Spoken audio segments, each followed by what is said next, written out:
Carolina State knows that they've got to protect their house if they're going to add to the Bulldog tradition. MEAC football kicks off next.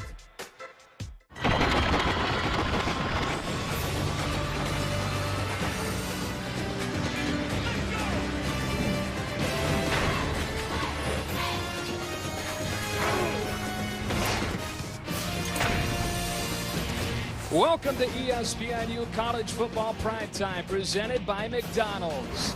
Live at Dawson Stadium in Orangeburg, South Carolina. Week 1 of the MEAC schedule pits a couple of conference contenders. Bethune Cookman out of Daytona Beach, traveling north to the Palmetto State to take on South Carolina State.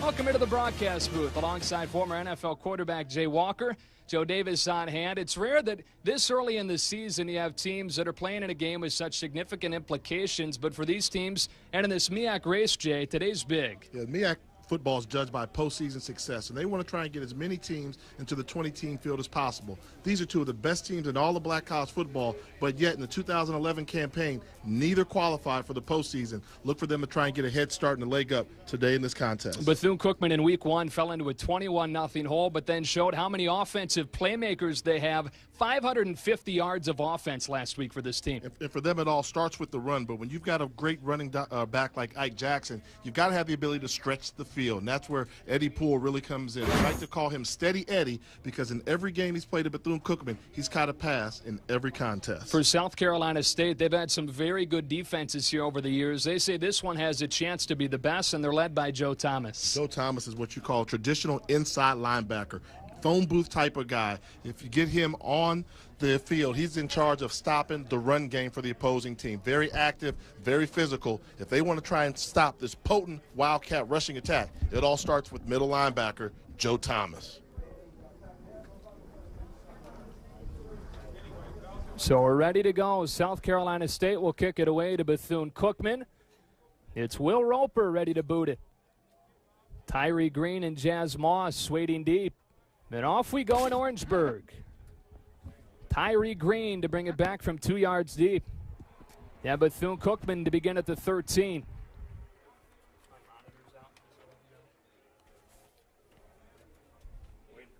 Waiting on him to come out. So this Bethune-Cookman offense trying to extend a 7-game winning streak dating back to last season. They'll send Jackie Wilson to the field to begin. He left the game in the second quarter, did not return against Alabama State, but will still get the start today, so a second of the season. This run-oriented spread offense beginning at the 13. And it's Ike Jackson with a first down carry. Javon Hargrave with a tackle. Let's take a look at our impact players first off for this big offensive line for Bethune-Cookman, Jay. Yeah, a team that was in the top 5 in rushing a season ago. Last week they played phenomenal, did not give up a sack in that contest in that win versus Alabama State. But for them, it all starts in the trenches. The big guys up front get it going. On second down and 8, Jackson again. And Marquise Parks there to stop him after a short gain. Let's take a look at our impact player on defense for South Carolina State. It's Andrew Carter. Yeah, trying to get pressure on the quarterback. This is a system that likes to pressure the opposing field's backfield, and it all starts with Andrew Carter coming off the edge. He's a guy that if you're going to see a sack done by the Bulldog defense, most likely it'll be Andrew Carter. And so this guy's got a motor like nobody they've ever seen here. They get to the line, take a look at the defense, and look to the sideline to get the play call. On third down and 4, this opening possession for Bethune-Cookman.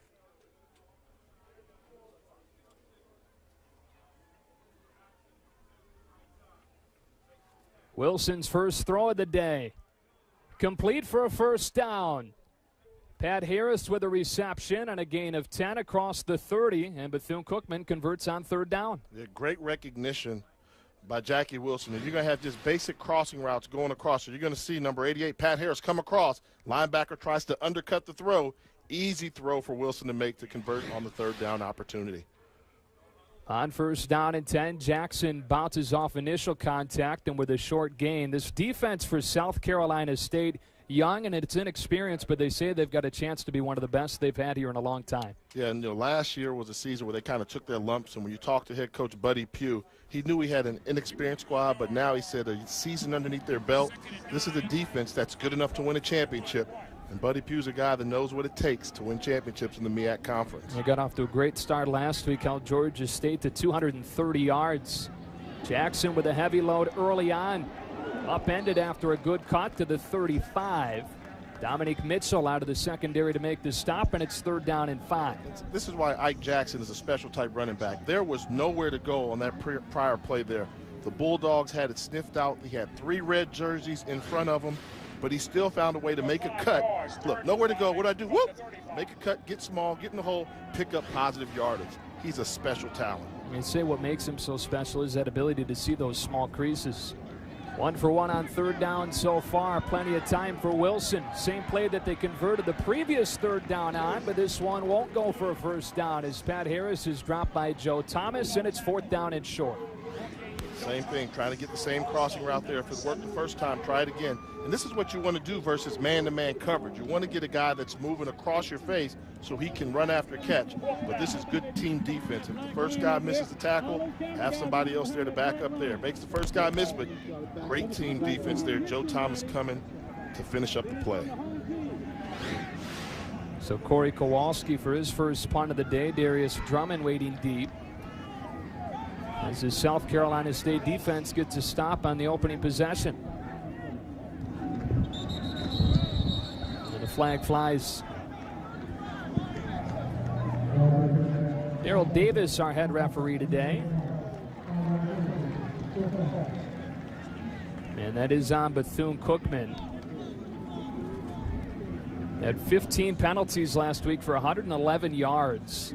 And I think that's something that's kind of disturbing yet surprising. For head coach Brian Jenkins to be the disciplinarian that he is, his team creates a number of penalties in a football game. But South Carolina State seems to be no better. Last week in their victory versus Georgia State, the Bulldogs committed 12 penalties as well, 10 coming from the offensive line. Typical early season play, I guess you're going to see that. Yes, and you think South Carolina State, we know to get down, but Bethune was one of the most penalized teams in the country a season ago. Something that Jenkins has not been able to adjust since he's been in Daytona Beach. Rugby style punt here. Kowalski will send it away to Darius Drummond. And out of bounds inside the 25. There is the fiery Brian Jenkins. 3rd season as the head coach at Bethune Cookman. Came over after a season as wide receivers coach at Rutgers, and 19-5 to begin his time in Daytona Beach. Well, that's a great winning percentage there, almost 80% of the games. I don't know if it's going to be that easy throughout his career, but he's off to a great start. He's got a chance today with a win to match Wesley Moore, who coached in the mid-70s at Bethune-Cookman, as the fastest coach ever to get to 20 wins.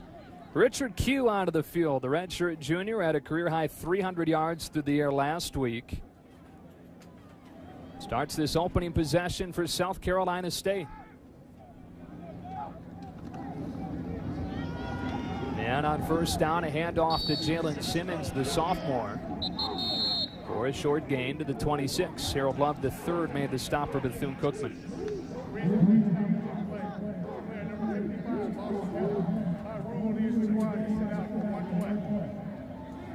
Now the defense for Bethune-Cookman gave up those 21 early points last week. Settled in and limited Alabama State. You look at Buddy Pugh, 77-29 in his 11th season as head coach at South Carolina State. Elmore with his first reception of the day. Had 3 for 117 last week. Talk about Buddy Pugh, the dean of the MEAC coaches. He's been in there 11 seasons now, and he's had some success there, winning conference titles 2008 through 2010. He feels that this could be one of his best teams ever in his time in Orangeburg. Bulldogs trying to get back on top of the MEAC into the postseason for the 4th time in the last 5 years. On 1st down, a strong run from Simmons. Delivered the blow, but got a short gain, and it's 2nd down as we take a look at our impact player on offense. That's Linnell Elmore. And Elmore's a guy who was an all-conference wide receiver in 2010. Missed the 2011 campaign. Is back for his senior year, 2012.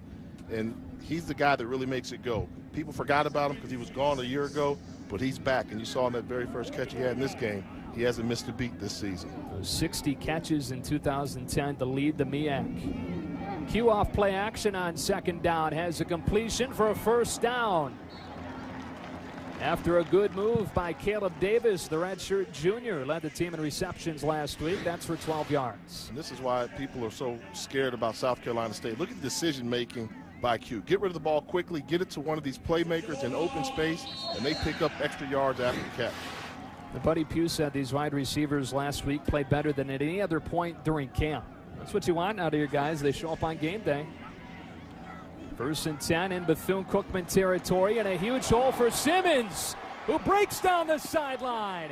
And Jalen Simmons sets up first down and goal. A gain of 32 for the sophomore. This is a great job by Simmons. As a running back, you tell him you want him to hit the hole. Well, he's going to hit this hole running in full stride. Would-be arm tackler comes up, boom, get out of here, son, and he turns on the jets. When you talk about Simmons, he's the guy they said has the most big playability out of their running back core. You see here, anticipates the contact from the safety, knocks him down, and keeps going. DJ Howard, that's a pretty good football play for Bethune Cookman. He put on the ground. This is Ashton Jordan for his first touch of the season. The pile surging forward, and Jordan is in for the touchdown. South Carolina State strikes on its first possession.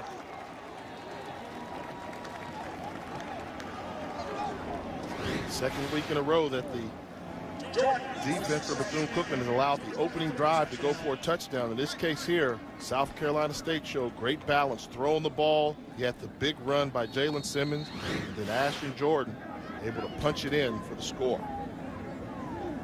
Bethune-Cookman last week a little bit flat defensively to begin. Like you said, they gave up that early score. They got into a 21-0 hole. And as Nick Belcher adds on the extra point out of the hold of Q, it's 7-0 Bulldogs. A couple of MEAC powers with title aspirations squaring off here in Orangeburg. There's a flag down on that extra point.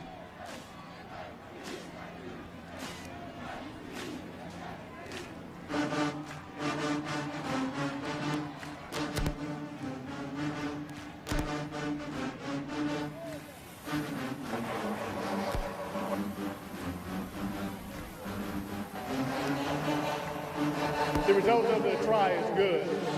After the play, number 9 of the defense, a personal foul. Number 52 of the offense, personal foul. Those penalties offset. Kickoff is from the 35-yard line. During the play, player number 55 of the offense lost his helmet and is required to sit out for one play.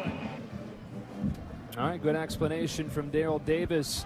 It's 7-0 South Carolina State. This opening weekend of conference play in the MEAC, a big one between these two conference powers.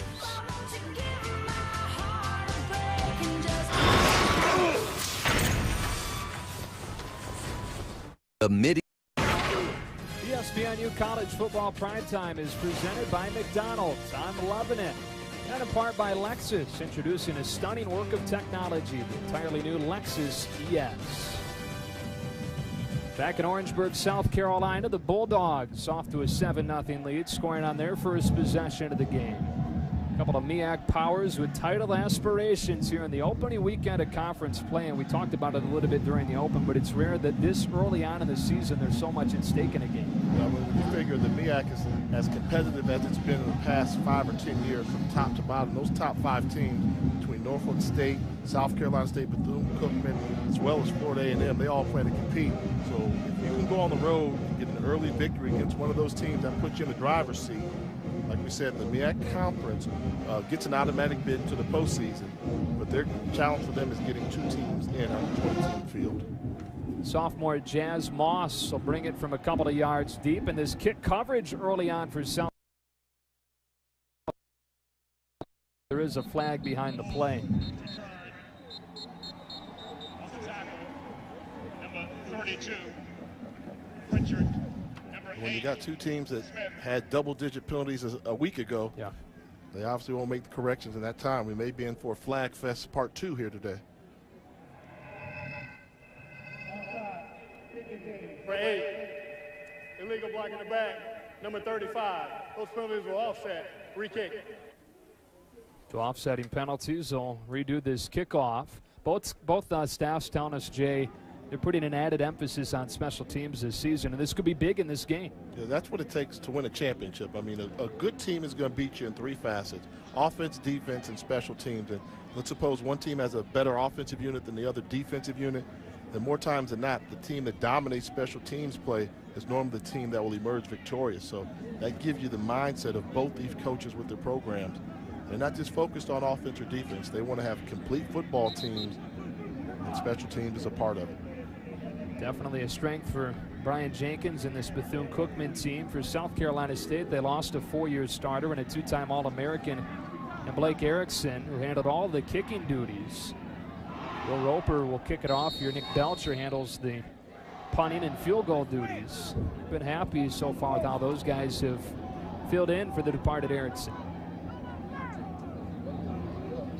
So the Arizona State transfer, Roper, to kick it away once again.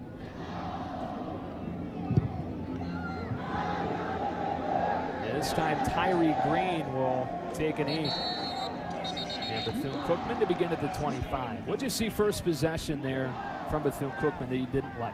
I think they kind of got lackadaisical in terms of the offensive firepower. Get that running game going there. One thing about, when you got Jackie Wilson coming back in as your starting quarterback there, you want to get him established early.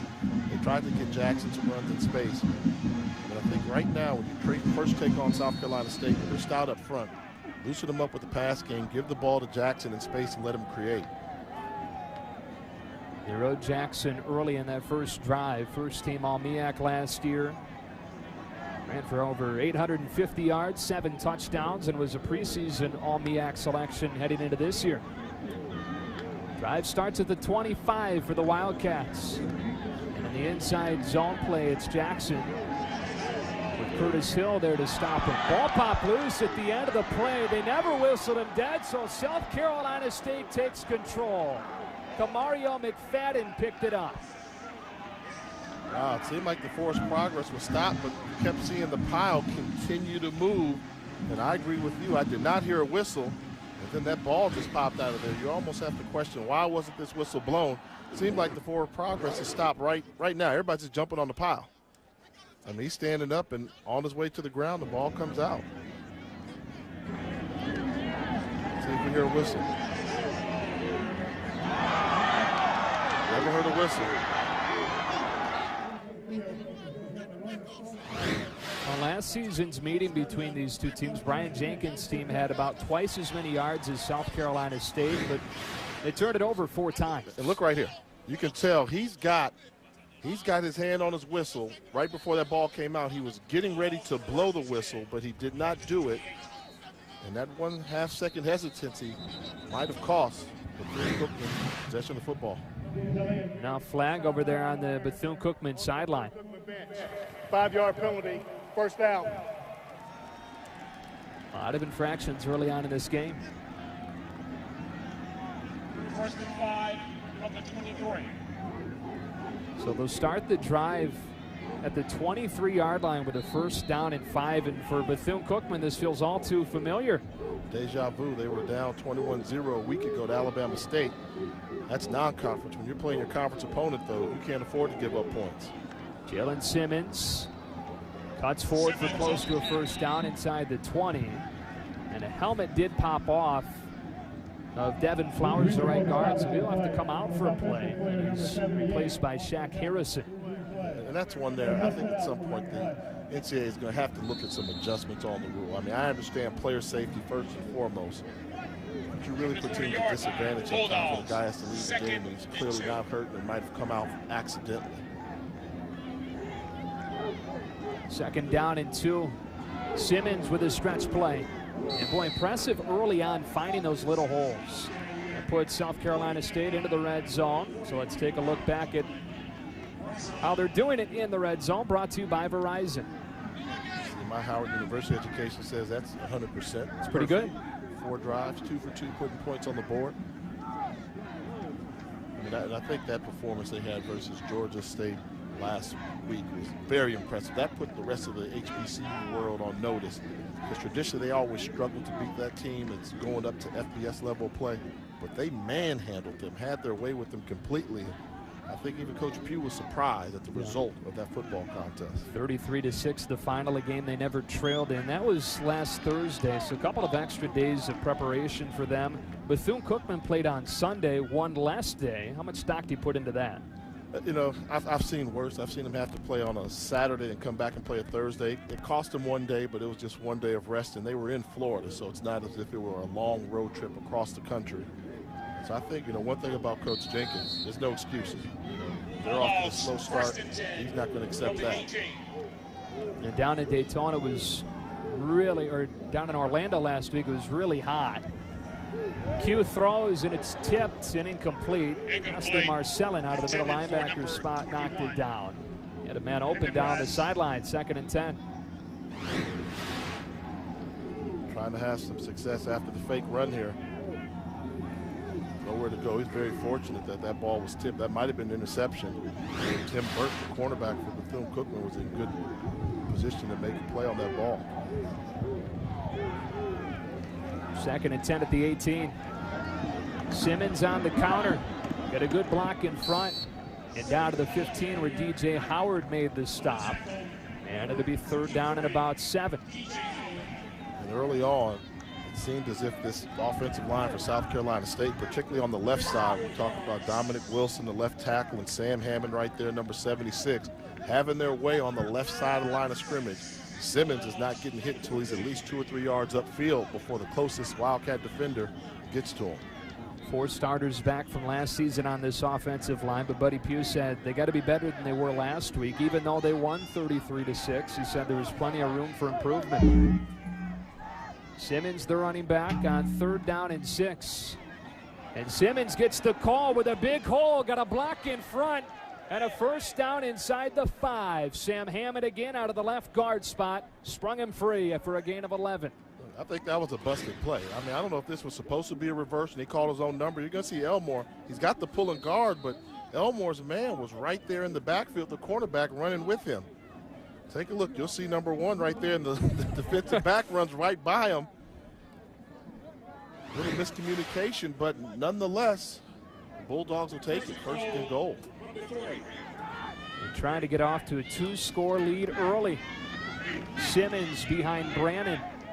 Not much space on 1st down and goal. Markel Floyd was in there, along with Tim Burke, and it's 2nd and goal. Trying to change up the running lanes there, but if I'm offensive coordinator Kevin McGorkin, I'm running the ball hard to the left side. I mean, even on that big 1st down pickup they just gained to get in the red zone, they're having success running to the left side of the line. Look for them to try and pound it in again with Jalen Simmons running to the left. Dwight Brannon, the H-back, on the right side of the formation.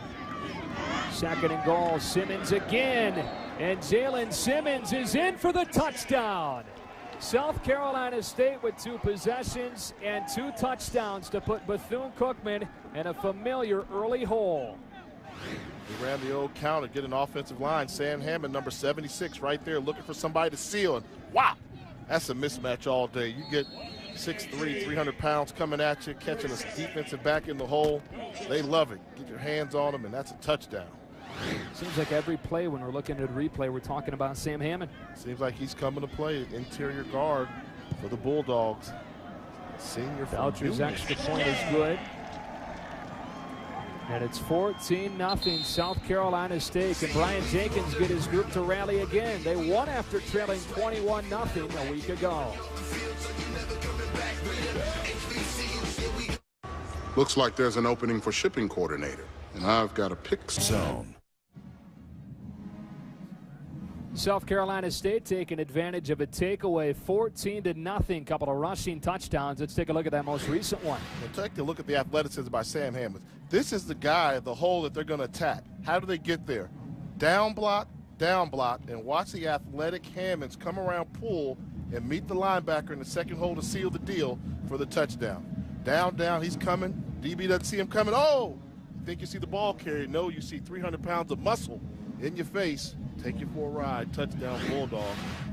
Great interior line play by South Carolina State. And for Jalen Simmons behind that line, 8 carries, 70 yards so far. You see that averaging close to 10 yards a carry. This offensive line returned 4 starters from a season ago. We continue to talk about Sam Hammond. He's the most experienced of that group. 5th-year senior out of Union, South Carolina. Bill Roper's been busy early on. Tyree Green hesitated a touch, but will bring it. So far, a special teams battle going to South Carolina State. Shy of the 20, where Bethune Cookman will begin down 14-0. Do you consider making a quarterback change yet? I think it's too early now. I mean, consider where they are. When we talk about what happened last week, I think we owed in all fairness to Jackie Wilson. He went out there and he had been battling a flu bug. So for him to even show up on the field in the second half shows the type of toughness that he has. So the change was made because of his health. So if you really believe that there was a health-related reason why he was not your quarterback and Broderick Waters came in and played phenomenal, then you got to go with Jackie Wilson, because you don't want to start a quarterback controversy this early in the season. First down and 10 at the 20. They fake the option, and Wilson will throw.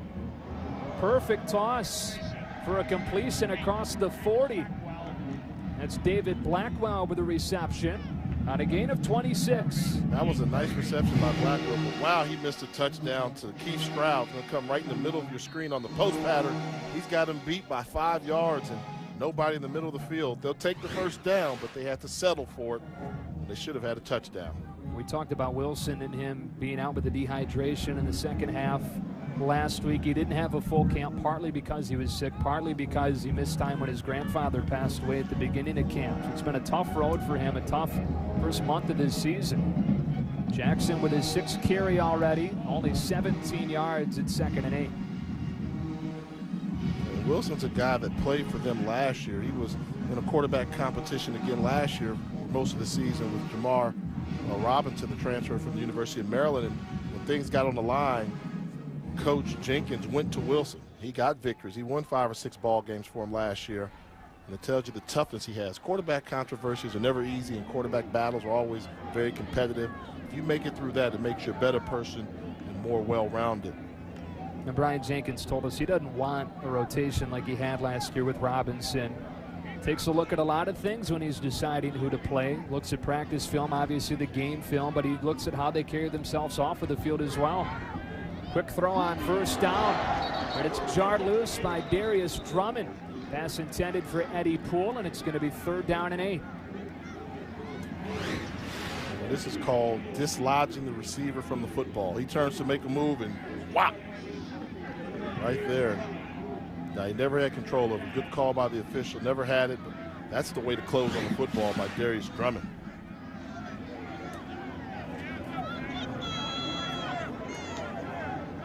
Bethune Cookman 1 for 2 on 3rd down so far. Pressure on 3rd and 8. Wilson with nowhere to go with the ball. It's Joe Thomas, lone returning starter at linebacker for the Bulldogs, streaking in. They brought the pressure right up the middle, made a nice little swim move, gets to the quarterback right as Wilson's getting at the top of his drop. Nowhere to go. Just had to hold on to the football, and South Carolina State delivering the boom right now to the Wildcats. Thomas made the move from outside linebacker to middle linebacker this season. Coaching staff says he has a shot to have some really big games, and they were hoping that he could here in the MEAC opener. Drummond reverses field, and a bad idea. Negative yardage on the return. So 14-0 South Carolina State, off to a good start against Bethune Cookman. And Joe Thomas with a sack to get the offense the ball once more.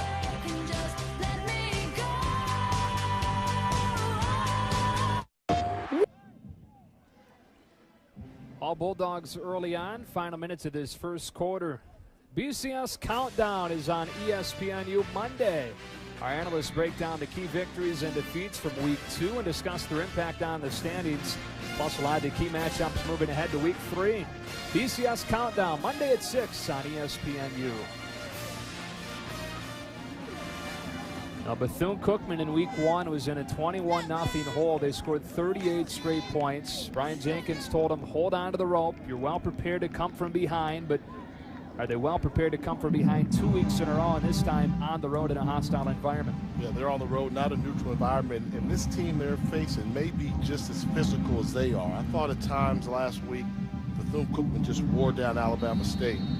Looks like these boys from Orangeburg aren't going to wear it down anytime soon. They're actually bringing the physicality to Bethune-Cookman, pushing them around a little bit on the line of scrimmage. Q under center on first down for Ashton Jordan. Left side is sealed, gets a block from Elmore and across the 15-yard line. This offensive line dominant so far. Where did they have success running that ball? Left side behind Hammond, huh? And give credit to Tristan Bellamy, the center as well, number 55, but Hammond's getting the body on somebody, and Dominique Wilson, they are really exposing Bethune-Cookman on that left side of the line of scrimmage, having success running the ball every single time they run it there. Was enough for a first down. A fade on first down, and it's out of the reach of Tyler McDonald with a flag down.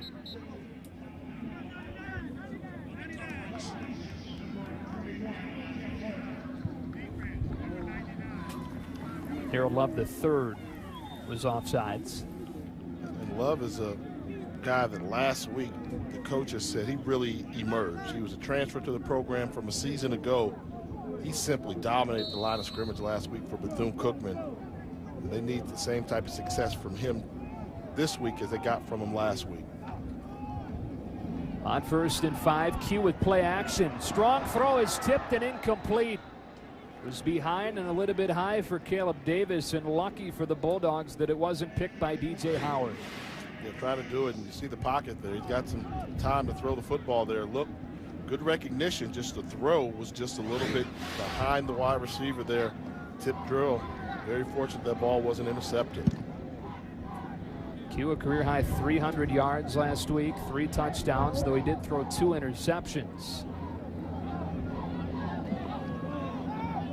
Julius Pendergrass motions out of the backfield and takes the quick throw on 2nd and 5.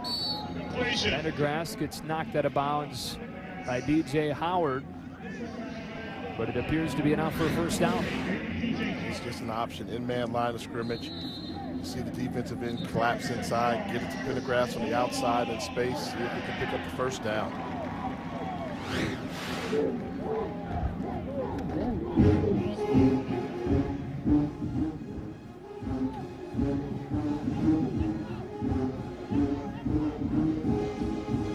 From the 30 on 1st and 10, wide open is Caleb Davis, and across the 45 for a gain of 16. You have to have that QB presence there. Richard Q has it. You've got blitzing linebackers coming in your face. Watch him find the throwing lane. When he throws this ball, there are 2 guys in the air. They're going to jump for it. He still finds the lane to get the ball to the tight end between 3 Wildcat defenders. People get so caught up in having the big 6'5", 6'6" quarterback that can see over the line. Can't see over big guys. You've got to see around them. Good job by Q. Ashton Jordan sidestepping a tackler, surging forward but losing the ball, and Bethune-Cookman with its first break of the day. Jordan coughs it up, and Bethune takes over at its own 48. Look out. That's what got it going for the Wildcats a week ago. Alabama State was in control, then they had a turnover, and Bethune-Cookman made them pay for it. See here, you got to hold on to the ball, Ashton Jordan. He's got it, he gets through the first tackle, but swarm of Wildcats able to pop that ball free. Bethune-Cookman back on offense. Tevin Toney, junior from Sebring, Florida, forced the fumble and recovered it. Last season, Bethune-Cookman led the MEAC in takeaways, and a well-timed force of a fumble there from Toney. Now they can review in this game, and we'll take a look.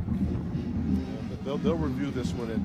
The MEAC conference is the only conference in FCS football that does instant replay for the televised games. And I like that. They say, we've got the equipment and the technology at the game. We want to get the call right. So, I think this is going to be pretty simple right there. The second hit right there gets him. He's standing up clearly. I mean, that's a good team defense. You tell everybody, play through the whistle, knock that running back around. make him think he's playing pinball, and the ball will come free. But I really like that. You know, ultimately you want the officials to get the call right down on the field.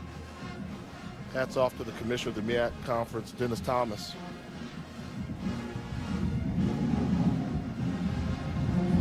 So it looks like it's going to stand, and it is confirmed.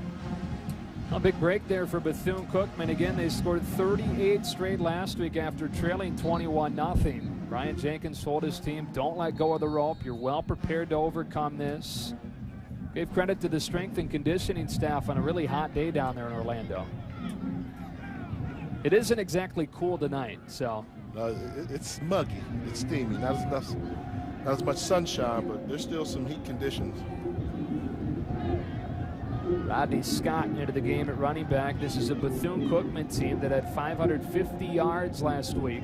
3 guys with 100-yard rushing games. Scott's first touch of the day goes for a short pickup. Justin Hughes, the sophomore, there for the stop. And second down coming up. Really impressed with the way the South Carolina State defense is playing inside out. Stuff the interior run, make the running backs bounce to the outside, then chase them down. Talk about the strength of the Bulldog defensive front four, but the linebacker core showing some very good athletic ability, able to chase down these fast Bethune-Cookman running backs. It's a really young defense. They've got 6 sophomores and a freshman starting, just 1 senior in the starting unit. Wilson steps into the pressure. Poole tried to go up and get it, but good coverage from Jakar Hamilton. And it's 3rd down and 7. Went back to the play before where Wilson didn't recognize that Poole was wide open. This time, great adjustment by Jakar Hamilton going up and playing defensive back.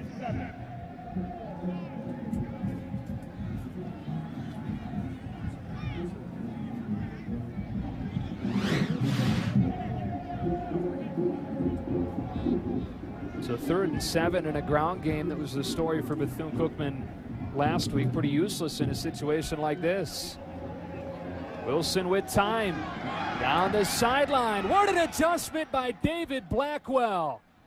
They rule him in bounds, a first down inside the 20. Yeah, I was surprised. I was looking at all the man-to-man coverage that Bethune-Cookman was playing across the board. They just went and found a matchup. Darius Drummond was in great position, but the ball was thrown behind him on the back shoulder. When you're in that chase position there, that's where you got to beat them. 30-yard gain sets up 1st and 10 at the 19. And it's Rodney Scott tackled by Joe Thomas. 2nd down. A little bit of rain starting to fall. They're saying there's a chance for some storms in the area tonight. A lot of the folks scampering for the umbrellas and tarps. Throwing to the flats on 2nd down, and Eddie Poole now has caught a pass in all 25 games that he's been at Bethune-Cookman. Eddie Poole's a guy that talk about being an impact transfer. From the moment he set foot on the campus in Daytona Beach, he's been the go-to wide receiver. Steady Eddie, they like to call him. Came down with Coach Jenkins from Rutgers here, and he's really made his mark on the MEAC Conference. Rain really coming down on 1st and goal. Option to the short side of the field. Wilson was stopped by Marquise Parks, and it's 2nd and goal. Yeah, well, it started out just a little drizzle, then you heard a little rumble of thunder, then all of a sudden it's starting to pour pretty steadily right now.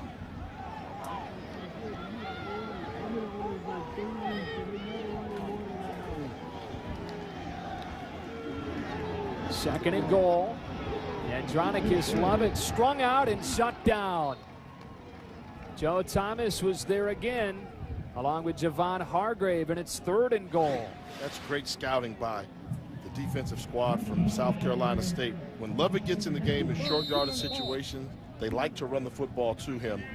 They called his number, and you can tell that South Carolina State was aware that he was in the football game, had 3 Bulldog defenders around him. Well, as quickly as the rain started to really come down, it slows into a sprinkle again.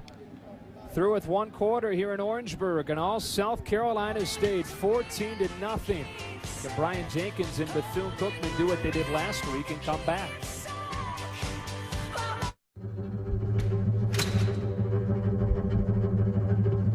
Team is not something you do alone. team is plural. Team is arms, legs, blood, sweat, and soul. A lot goes into team. But what we take away stays with us forever. What inspires us to build safer automobiles? People like Anna and David, who are always worried about Toñito. Toñito. Toñito. Toñito. Toñito. the Chevy Cruze with a 5-star overall vehicle score for safety. Inspired by Anna, David, and Tonito. From what matters to you to what's important to us, Chevy runs deep. Consider Selena. GoDaddy uses Selena to get attention, but they use Wayne to pay attention. Wayne is one of 2,000 customer care experts that help launch your website. No problemo. Selena sells her bathwater to hedge fund managers. Wayne pays attention to you. You pay attention to Selena. GoDaddy.com. Selena on the outside, Wayne on the inside. College football lives on ESPNU.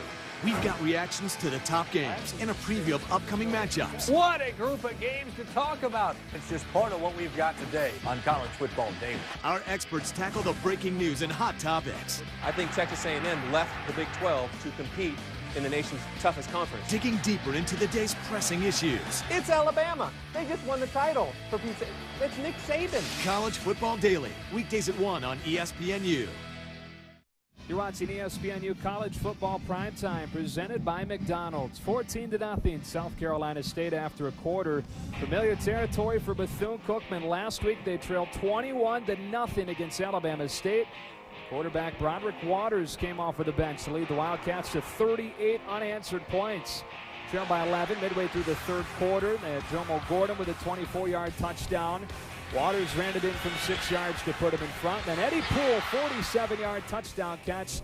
Bethune-Cookman gets all the points they need there in that 38-28 come from behind win. You were there. Does this have a similar feel to it? It does. Got off to a slow start, and you thought that Alabama State was going to have their way with them. When they were up by 21, they had the ball driving again. They turned it over. Bethune came right back and scored to close that lead to make it a 2-score game. And it seems similar here where you had South Carolina State had the ball, moving it downfield, and then they turn it over. And now you give this team second life, and I call it the Jenkins factor. I mean, he's one of those guys that we talked about, you know, how intense he can be. And I think there's a point in every game where he just kind of wills his team to do better than they're doing, and it always seems to work. And they may have caught that same lightning in a bottle here tonight. Timeout before plays even run here in the second quarter. College Football Daily, your destination for the latest reports and comprehensive analysis. Our college football experts dissect all the storylines and breaking news each day. College football to South Carolina State defense. Defensive coordinator Mike Adams told us there's two philosophies that they always preach. Everybody's got to be involved in the run game, and they got to take away the deep ball. And against Bethune-Cookman, that plays pretty well. It does, but if you look at how has Bethune been able to hurt them, it's been throwing the ball, going downfield. So they recognize very tough to run on this dark side defense. But they had some success in the airways. Eddie Poole's got one-on-one to the near side of the field against Darius That's the matchup Drummond. right there. If you're a quarterback, you got to call your best route. Hold the safety in the middle of the field and allow Poole to make something happen for you. Wilson threw for that near pylon, but didn't give him a shot. Drummond on coverage, and it's 4th down. Yeah, that was a matchup that they wanted there. You see Poole tried to sell him with the little sluggo route. Go hard to the inside, little push off. Better thrown ball. That's a touchdown. When you're in the red zone, you're only going to have about a yard and a half margin of error. Poole gets that type of separation. You got to put it right on that number. That should have been a score for the Wildcats.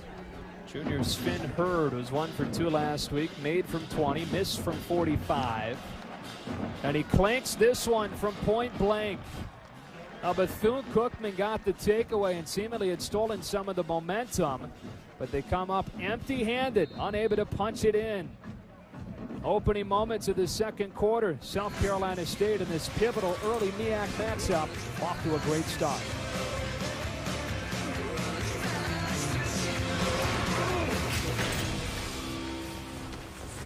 America. ESPNU College Football Primetime brought to you by UPS. Search UPS Football on Facebook. And by Russell Athletic, who reminds you that together we are.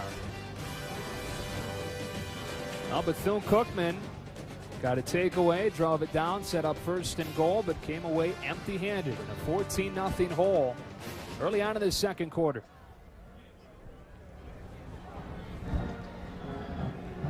Along with former NFL quarterback Jay Walker, Joe Davis on hand. It's Jalen Simmons on first down, and he's thrown down in the backfield by Dawood Lane. One of the good things that defensive coordinator Yogi Jones for Bethune-Cookman was able to do a week ago was once he figured out what they were doing to him, make the adjustment, stop him. So a team had some success running to the left. What do? You play a little under type of defensive line front, move an extra D lineman over there, allow your linebackers to roam in space. After the negative yardage on first down, 2nd and 13. Q pumps, now rolls and throws off with the hands of Thomas Williams, and you wonder if this rain that we're getting is having an effect.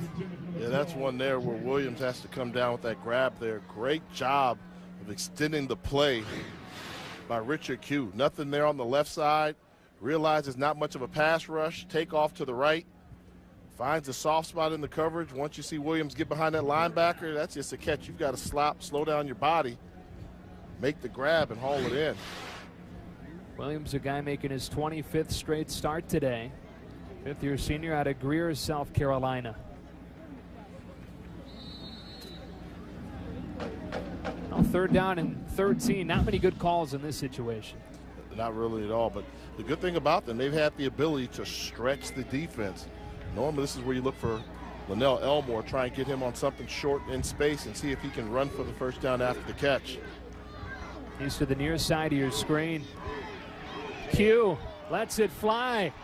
Davis has it jarred loose. Good defense from Tim Burke at the last moment to set up 4th down.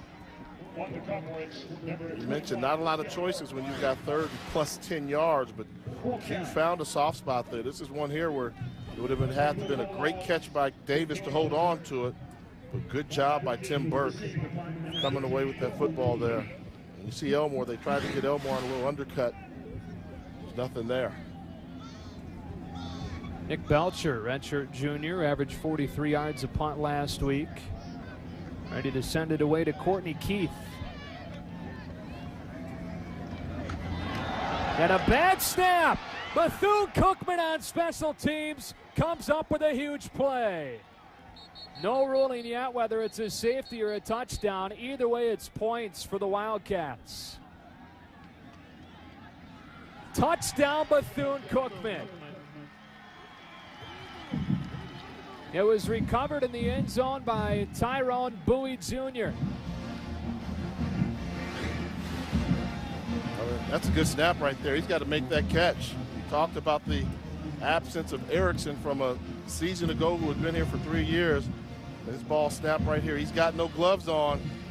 Maybe the little slick surface there. That ball seems to be a little bit shiny.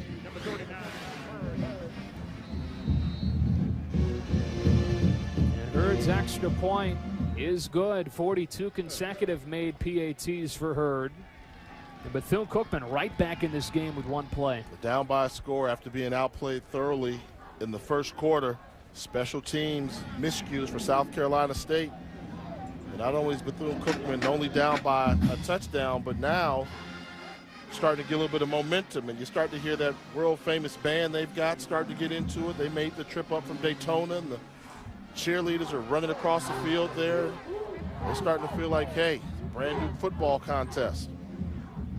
Jay, there's a new late night show on ESPNU, the perfect nightcap for your sports day. Unite, ESPN's first late night entertainment show, Monday at midnight on ESPNU. They trailed 21-0 last week, scored 38 consecutive points. Here they found themselves in a 14-0 hole. We talked about special teams early, going to be a big part of this game. Special teams produces the first 7 for the Cats. Dropping back to To receive, Bethune taking on a very good team, probably your equal in terms of talent, but you got to win that battle of special teams. And for Bethune Cookman, it's the special teams that got them back into this football game when offensively they stalled a little bit. Now, if you're South Carolina State and you're in this type of football game, you delivered your punch, they're still standing. Now, do you continue to punch or do you retreat to your corner and just absorb the blows?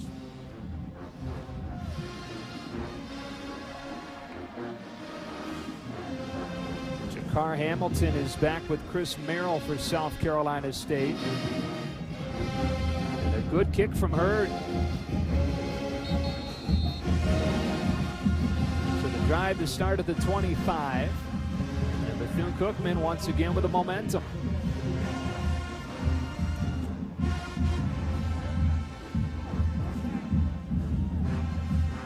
Richard Q trying to respond for this South Carolina State offense.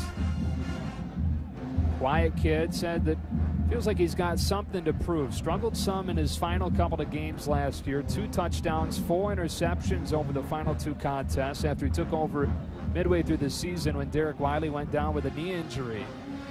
But a quiet command of this team and really well respected by his teammates. You know, what I like they say about him, you know, mentally he's very tough. That's what you want from a quarterback. Good football IQ. And now he's really worked on his consistency. He was inconsistent at times a season ago. And they think now consistency is a strength. Ashton Jordan turned a 1-yard loss into a 4-yard gain. Devin Toney with a stop, and it's 2nd and 6. Good hard run there by Ashton Jordan. That's kind of that hangover effect. So often when a good running back fumbles the ball on the ground, next time they touch it, they tend to run a little bit harder, trying to make up for his miscue. Jordan missed the opener with a sprained ankle. They were confident that he'd be 100% tonight. On 2nd down, Q rockets one for Elmore, but it's incomplete. And a good start to this game for Tim Burke at the corner spot for the Wildcats. It seems to me as if the weather and the rain is really affecting South Carolina State. The receivers don't look comfortable catching the ball. Q getting the ball from the center, the shotgun snap, not clean ball work with the football. You see everyone you see, they're grabbing their towels, just trying to get that extra dryness. So it seems like South Carolina State is really being affected by the rain shower that came through.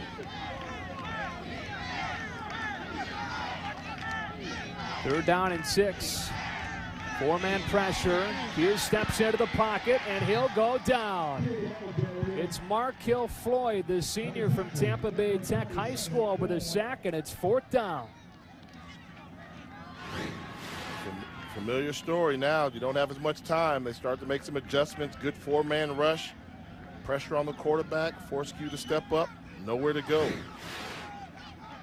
And Nick Belcher, who just moments ago dropped a snap on a punt that turned into the first touchdown of the day for Bethune-Cookman. Out there again with what seems to be a wet ball. Clean catch and almost blocked.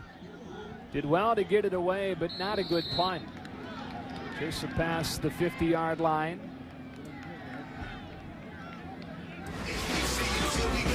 (14-7) South Carolina State. Belcher barely got rid of it. Bethune-Cookman with the ball down by a touchdown. We come back.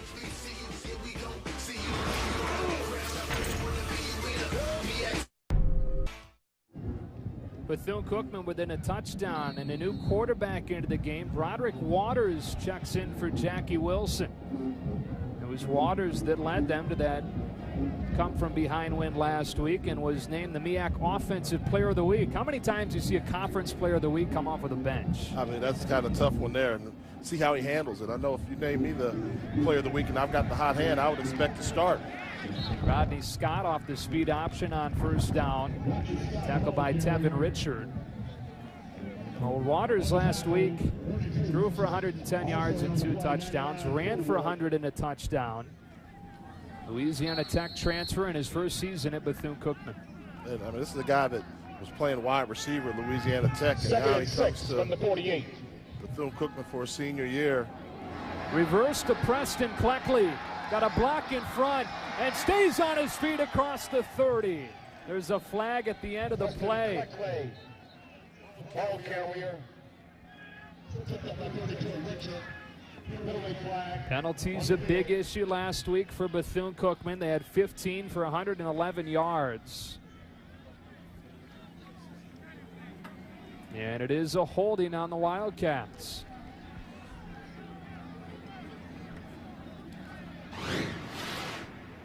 I mean, they're trying to get the misdirection going. Everything's going left. They sneak Cleckley around the right side there. Hurdles a guy. Great play selection there, but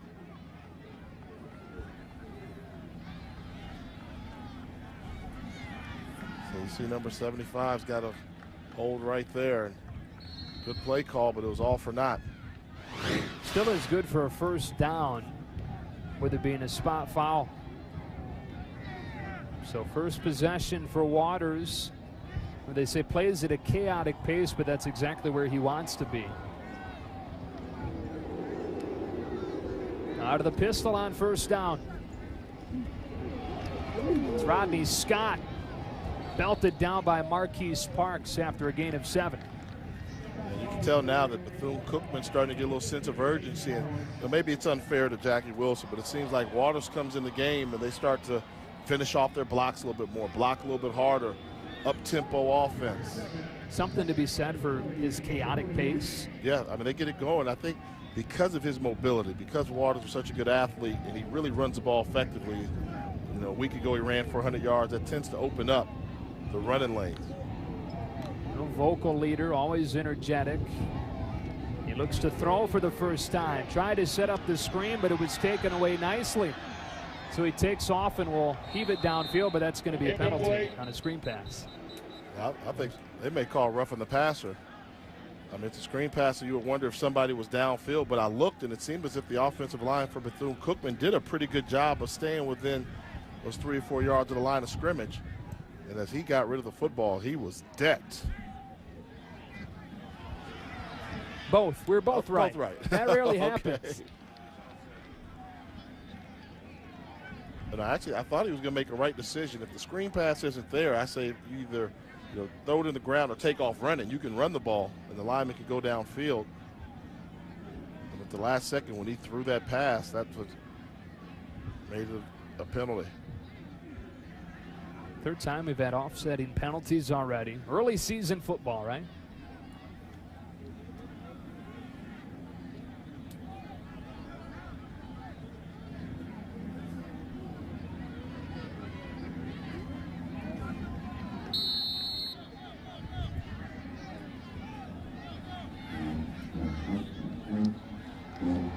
Mike Jackson, the running back, on 2nd down and 3.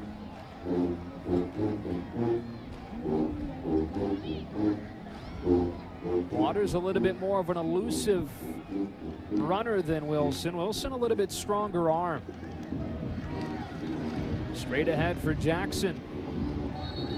Rodney Scott, forward momentum for a first down to the 35. Last week, Bethune-Cookman had 3 100-yard rushers. It was the first time in school history they'd done that, and they were the only team in the country, regardless of division, that did that week 1. Very impressive. And Waters came in and gave 100 yards rushing off the bench, which really makes that impressive. Rodney Scott is the backup to Ike Jackson. Scott's a really good running back himself, transferred from Ole Miss down to Bethune-Cookman. He's a guy that they like to have that change of pace. Running back by committee. Out of the pistol on first down, and Jackson again. It was Courtney Ingram out of the dog spot, clipping him down at the line of scrimmage. Falls forward for a short gain. Ingram, only senior starter on this defense, and a guy they look up to because of his leadership and his toughness. 20th career start for him tonight at that dog spot, which is a safety linebacker hybrid.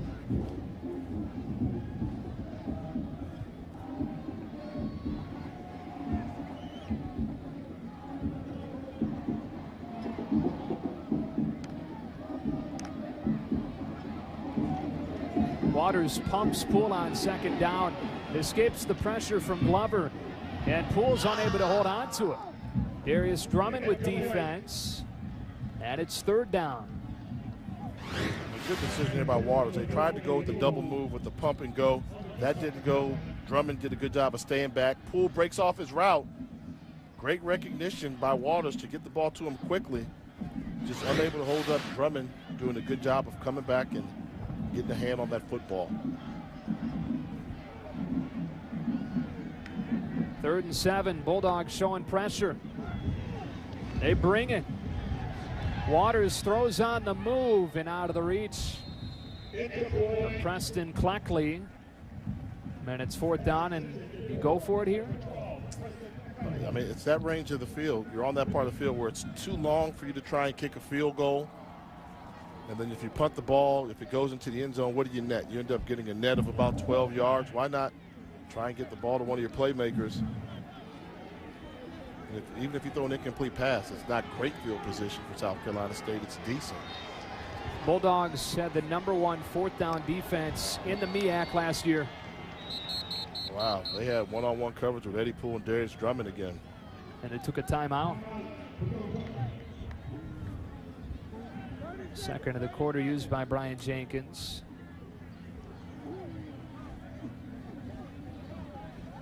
Waters, who came into the game in the 2nd quarter last week, was one of 4 guys in FCS with 100 yards rushing and 100 yards passing. He's a MEAC Player of the Week.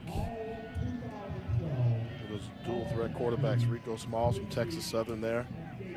And I'm pretty sure those other quarterbacks probably started the football game. Yeah. Waters came in reserve duty. They're trying to see if they can find some more of that magic that he led the Wildcats to a week ago.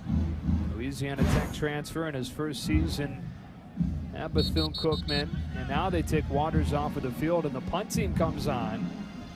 It's going to take a good punt for this to be worth it.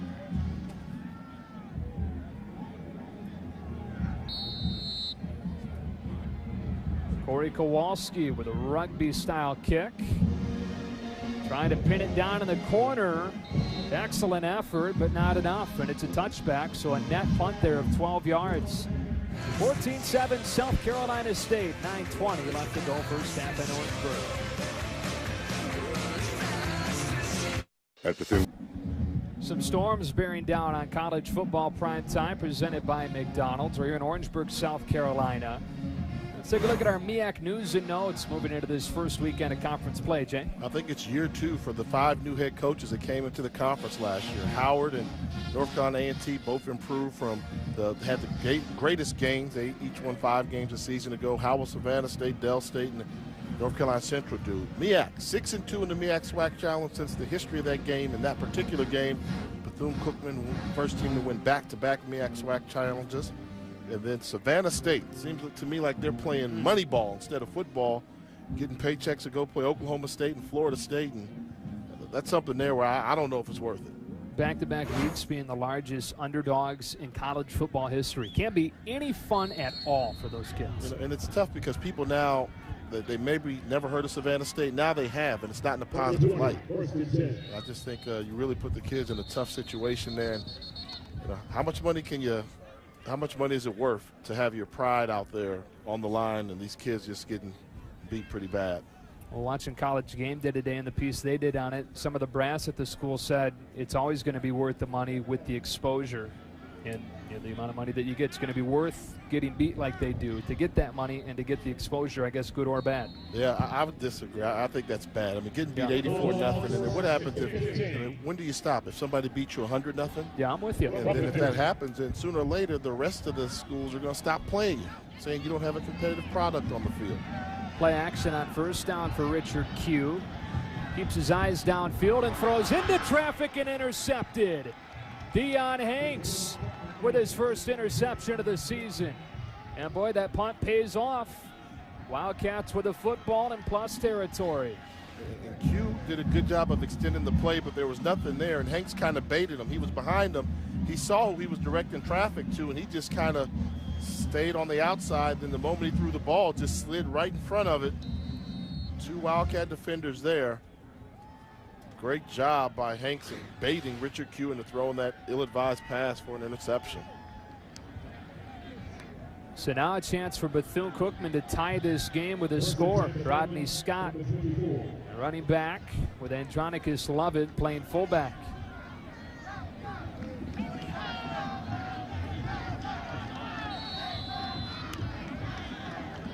And now a timeout, final one of the half taken by Brian Jenkins and Bethune-Cookman. That was a smart one. They're realizing the offense has struggled to score points on their own. The 25-second clock was winding down to 2, so he actually had to go in there and call timeout himself from the sideline, which is why you see him giving the quarterback Waters an earful. You've got to see that clock down there in the red zone. Can't afford to have 1st and 15. Get your team in and out of the huddle, call the plays, and get it going. You see that bearing down. That's not very far from here at all. The MEAC watches a radar. If there's lightning within 8 miles of the site, then it's an automatic 30-minute delay. With the momentum here, you got to figure they want to hurry and get this game tied before that happens. That would be great for them right now. If that's what you're thinking. If you're Bethune-Cookman, South Carolina State, you're just trying to hold on right now to protect your lead and limit Bethune-Cookman to a field goal opportunity attempt. I don't know if I've ever seen Brian Jenkins smile on TV during a football game. Ooh. But even in victory, he's still got that little intense, you can tell he's always thinking about the next game. On first down, an option play with room for Ike Jackson. Courtney Ingram lassos him down inside the 10 and a gain of 15, and it's 1st and goal.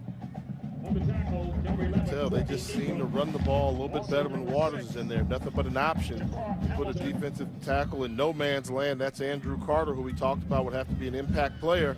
You catch him in no man's land in space. Great job running the option off of him. Looked like a blown play there, and Waters tackled by Courtney Ingram in the backfield. Actually, Andrew Carter there on the stop, and it's 2nd and goal. Good job here by Carter, just chasing this down. Shield the block, playing hard, and running down Waters. Great individual effort by Carter. Well, Bethune-Cookman had 1st and goal earlier on in this half and could not score. 2nd and goal from the 10.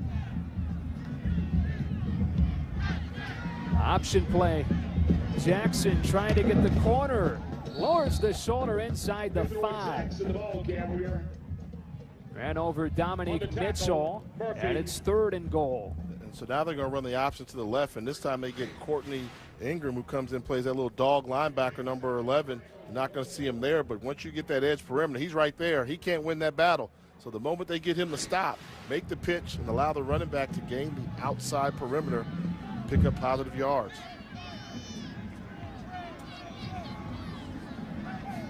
Third down and goal from the 4. Jackson and Rodney Scott both in the game.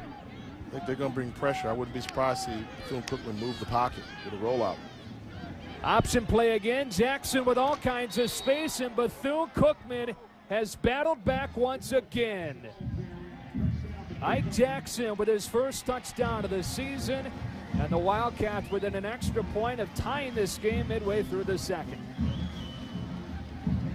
Good recognition. Fake the trap once that defensive end and the linebacker. You had both bite for South Carolina State. Alex Glover bit along with Courtney Ingram.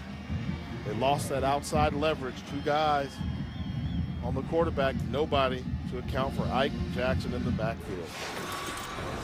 So Ike Jackson, the 1st team all MEAC performer, off with a toss from Waters, has us locked in Orangeburg.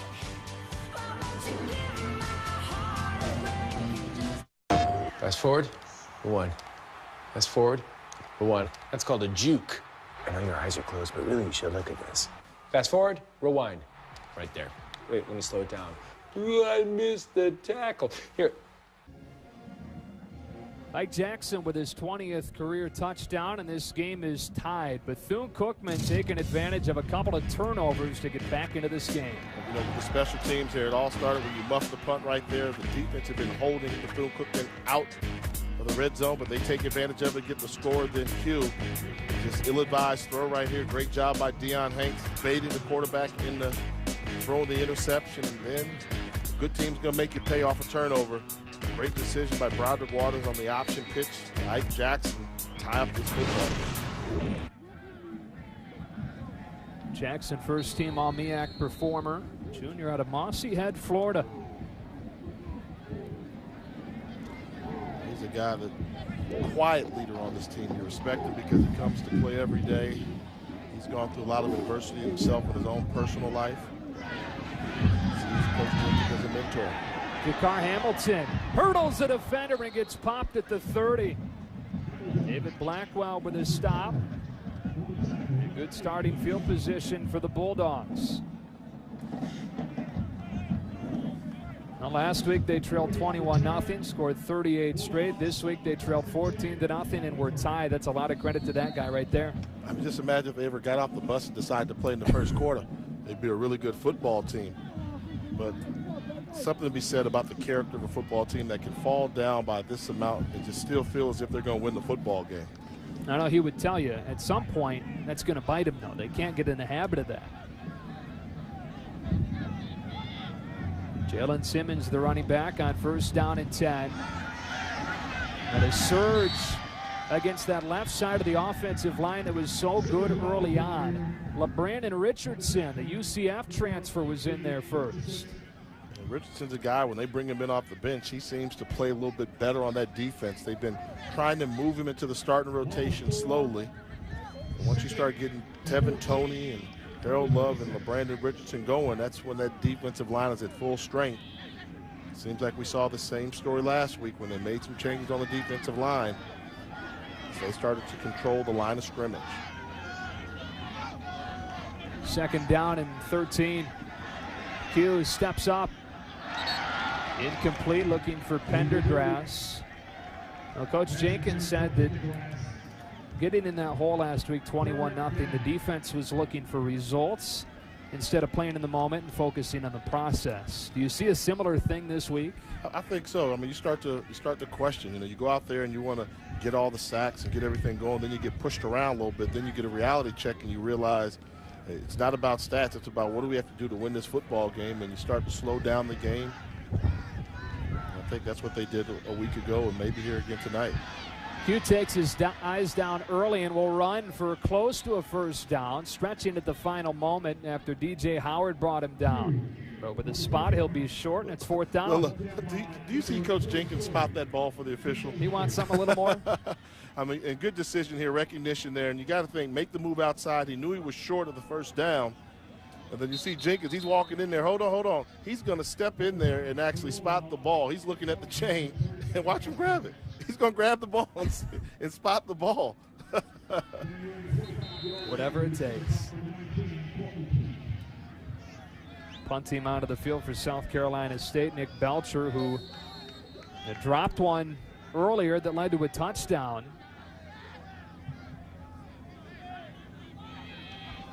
Holds on to this one with a rugby-style kick. And a good one. Courtney Keith across the 30 on a short return. All the momentum with the Wildcats right now.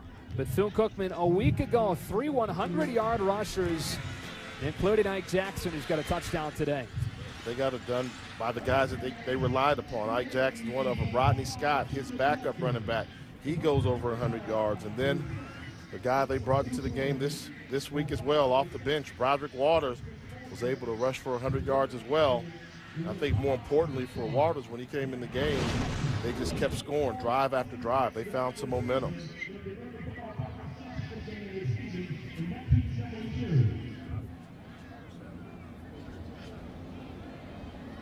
Broderick Waters, who's replaced Jackie Wilson for a 2nd week in a row. Trying to put Bethune-Cookman in front for the first time. Straight ahead, Rodney Scott with a 1st down run into South Carolina State territory. Pickup of 23 to the 44.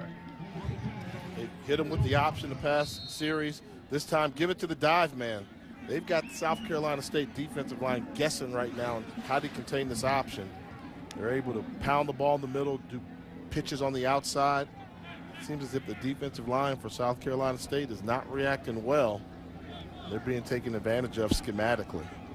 Took advantage of Andrew Carter on the zone read play, hesitated, and Scott hit the hole hard. Waters looked the wrong way on the fake. Down the center of the field for Stroud, who went up and got it. 1st down and goal for Bethune-Cookman. 42-yard completion. against Jakar Hamilton. Yeah, what a great adjustment. I mean, this play was busted all over the place, but they got the man-to-man coverage, and you'll see the readjustment by Stroud, 6 feet 3 inches, showing you some vertical moves right there to jump over Hamilton there in the secondary for the big play. One of a few Rutgers transfers that followed Brian Jenkins to Bethune-Cookman. They trailed this game 14-0. Now have first down and goal at the 2.5-yard line with a chance to take their first lead. Then a flag flies. Number 75, 5-yard penalty, still first down. Ron McCoy, the left guard. I think that was one of those instances where because they used all their timeouts so far in the first half, you can tell they didn't have the play selection that they wanted. The personnel was confused. Normally you call a timeout in that situation and you call, you get to move forward, but instead they didn't have the ability to call timeout, and they got to take the penalty, and they go back 5 yards.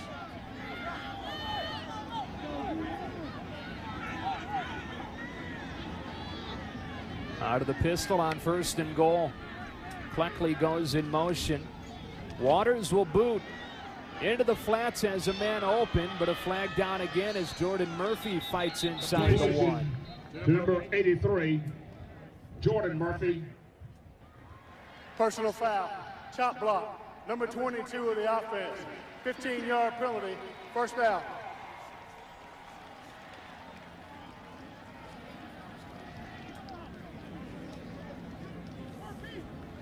That's Rodney Scott there, called on the chop block. Anytime they run that bootleg, you probably had an offensive lineman that was holding up one man, and Scott tried to seal the edge. 6 penalties, 46 yards for Bethune-Cookman. Last week they had 15 penalties for 111 yards. That first and goal inside the 5. Now it's first and goal at the 22. Waters with a straight drop, dumps it off for Pat Harris, who's down to the 15. Tackled by Drummond and Hughes. Now second and goal. Both these teams play very physical on defense. Sound tackling. Cookman's been able to utilize the big play a little bit more than South Carolina State. And I'm really impressed that once a Bulldog defender has you in his eyesight, more times than not, you're going down in contact. Quick throw to Stroud for a short gain. You get a couple of completions here, but you still got third down and goal from the 13. Yeah, and those penalties have really hurt the Wildcats on this drive with the false start, and then you got the chop block there. Be careful right now. I know you want to get to the end zone, but if you can just get the lead with a field goal attempt, that's fine. Don't try and force it. Throw an ill-advised interception in this play. Be very selective where you go with the football for Broderick Waters. Eddie Poole with one-on-one to the top of the screen. Waters is pressured, and it's fourth down. They had first and goal inside the 5. Shot themselves in the foot with the penalties. And the field goal team out of the field. And you live with this. If you don't see anything that you like, just take off running. He's a very good athlete, explosive. Not there, you live to fight another day. Bring on the field goal unit. Give your team an opportunity to get the lead for the first time in this football game. 28-yard attempt for Sven Hurd, who missed earlier. And after trailing 14-0, Bethune-Cookman has scored 17 straight, and they lead for the first time with outside of 2 minutes left in the half.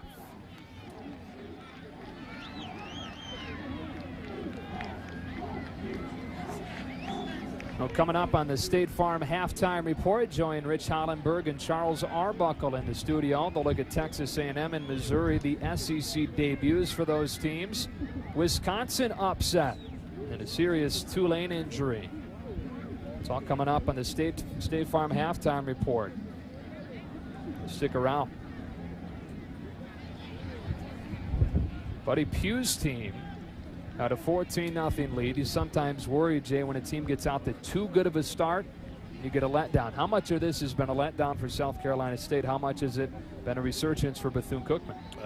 I think it's probably, probably a little bit of both, but for South Carolina State, you saw it coming. and he could not stop it, couldn't derail it. I mean, up comfortably, moving it, lack of concentration with the fumble and the turnover, and then you say, okay, well, let's stop him from there, let's control, and then special teams let you down, and then at that point, once it became a one-score game, you knew that Bethune Cookman had the momentum, but the Bulldogs just couldn't respond. So now if you're Buddy Pugh, you've got to start thinking, do they have a better football team than us? Richard Q, South Carolina State, scored a couple of first-quarter touchdowns their first 2 possessions.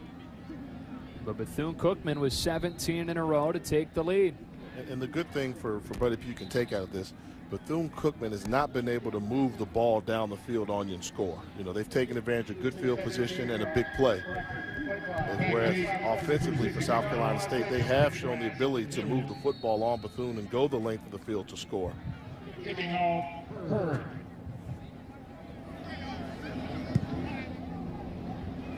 Finn Hurd's kick, a short one this time, dropping near the 20.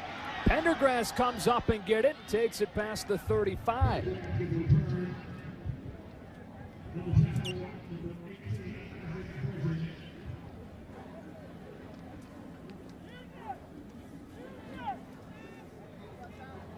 So Richard Q in this offense back out of the field inside of 2 minutes with what has been a wet ball in this first half. That really seemed to hamper South Carolina State. Now it seems as if the rain has stopped, at least temporarily, for a while with less than 2 minutes to go. If you're Q right now, you want to go in at the very least with this being a tie ball game and maybe engineer a drive to give your team the lead. Would be best case scenario right now for South Carolina State.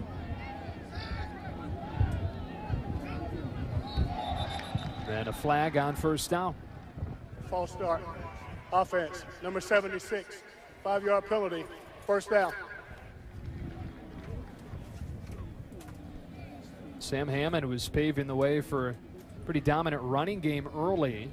Called for that one. 1st and 15. 1st and 15 from the 29-yard line.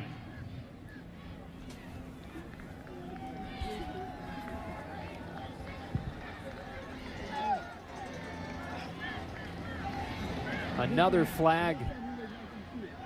Q will get back to the line of scrimmage, about 1.5 yards. Q on the keeper. Delay of game, sideline interference. South Carolina State, 5-yard penalty. Second down. Wow, that's a tough one. I mean, you're here at home. And look, they thought it was going to be easy, didn't they? First 2 possessions, up and down the field. Last 5, donut on the scoreboard, and 37 total yards. Give credit to the Wildcat defense. I don't know if I've seen too many other defenses that make those type of adjustments. It's one thing to say they came back from a deficit, but to stop the bleeding and shut out the opposing offense, to allow your offense to get back in the game, that speaks volumes for that defensive unit.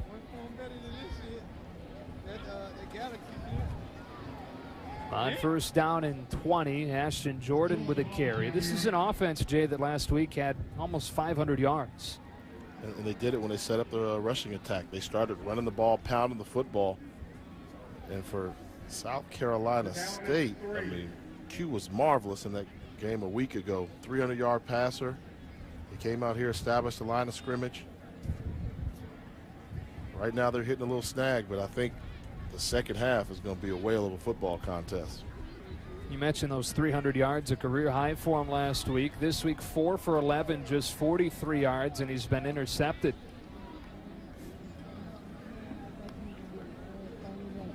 Play clock winding down. Inside of a minute left here in the half.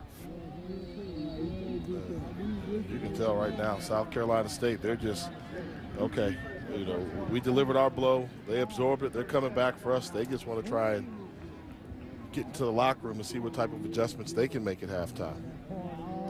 You know, not if you look at, you know, what's Richard Q's body telling you right now? You know, that's not that confident swag you have to have as a quarterback where you're telling your coach, hey, go ahead and call the play. I'm going to pick them apart. Whatever you call, I'm going to make work. He's got that look kind of, I don't know. Let's just talk about this at halftime, Coach. It was Buddy Putella's team at the break.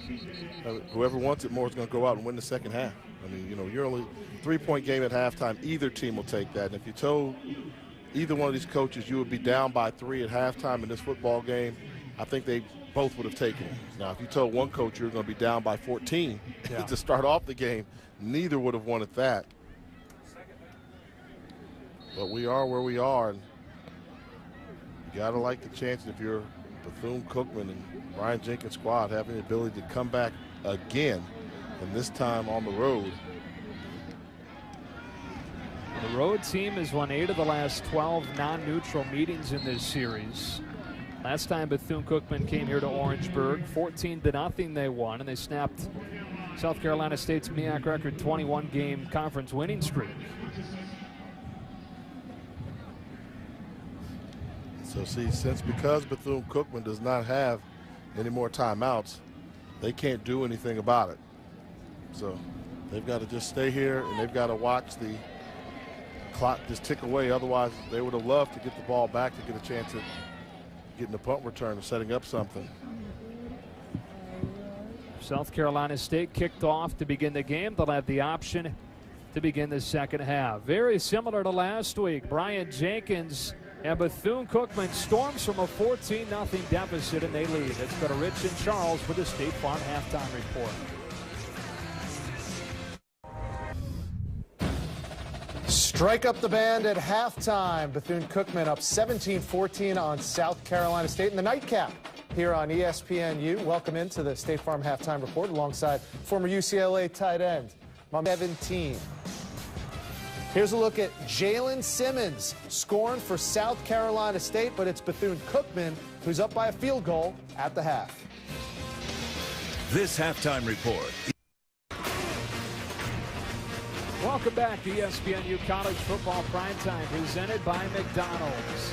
17 straight for Bethune-Cookman to take a halftime lead as we move into the second half. And now let's take a look at how Bethune-Cookman got to a better state. Get to a better state, brought to you by State Farm. How about what happened when Broderick Waters came into the game second week in a row producing points? It all started with the quarterback position. Jackie Wilson, the starter, didn't put any points on the board. They went to the more mobile quarterback, and Broderick Waters, 10 points plus special teams touchdown to give the Wildcats the 17-14 edge at halftime. Second week in a row that Brian Jenkins has gotten his team to come back from a big early deficit. They scored 38 straight after trailing 21-0 against Alabama State in the opener last week. They scored 17 in a row to finish that first half. South Carolina State will receive to begin half number 2, down 3. And a short kick fielded by Chris Merrill. Bulldogs will begin at the 27-yard line. It's an offense that last week had 500 yards, 300 of them through the air, but not much going against a very sound defense from Bethune-Cookman in that first half. And the key for them is going to be in the second half, getting off to a good start. Try and get the lead back for your defense and see if they can hold on to it. They opened up the game. The game plan was perfectly executed. But then once Bethune-Cookman made some defensive adjustments by bringing in substitute defensive linemen, wearing them down in the trenches, they seized control of the football game.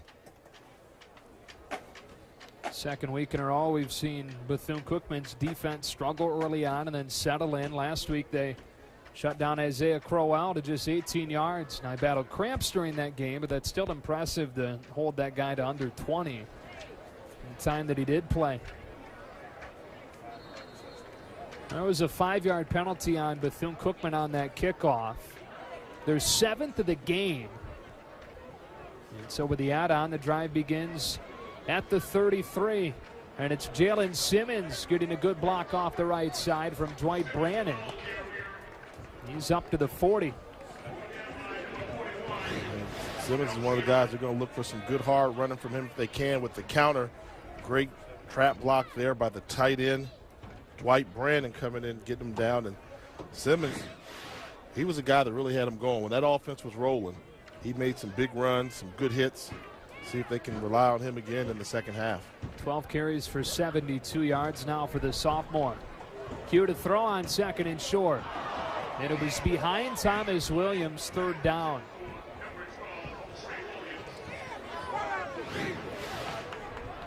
All right, this is the defensive lineman, Brandon Richardson, who they brought in, who started to give him some trouble in the backfield for South Carolina State. So what do? Put a double team on there. That'll slow him from getting there. And this is another one of those. He's gearing down. You got to make that catch. I mean, you got to make that catch. You could tell he was slowing down. That's two we've seen go through the hands of Thomas Williams, not helping out his quarterback. On third down, zone read play. Q spinning, and he's short of the first down. Dawoud Lane knocked him short. And 4th down and 2 coming up on this opening possession of the second half for the Bulldogs. Lane, another one of the transfers from Rutgers there, really stepped up and emerged this season here. Very physical, stepped into that outside linebacker position for Bethune-Cookman, played behind Ryan Lewis and Reggie Sandilands, two of the best defensive players in the MEAC Conference for the past 2 years. Now it's Lane's time to shine his senior year. We talked about Lane and Fields and Danzler, starting linebackers. Another poor play on special teams. They had this similar problem in the first half that led to a touchdown. Belcher again unable to hold on to it. Flag comes after the play, and the second half could not have gotten off to a worse start for South Carolina State. After the play, personal foul. Number 37 of the kicking team. Half the distance to the goal. First down. So now they're going to make things worse by the punter getting tagged with a personal foul. And I mean, the ball's just skipped there. Nothing you can do in that situation. Try and field it cleanly. But it really does seem as if South Carolina State struggled with the wet conditions. First time, that was on the punter. That was all on him. That was when Bethune-Cookman first got on the scoreboard with that special teams play. This wasn't on him, but the personal foul was on him. So 1st down and 10 at the 12. Special teams has been huge in this game for Bethune-Cookman. They've scored 17 in a row and begin their first drive of the second half in the red zone. Isidore Jackson inside the 10, where he's knocked down by Joe Thomas. Pick up a 4, 2nd and 6.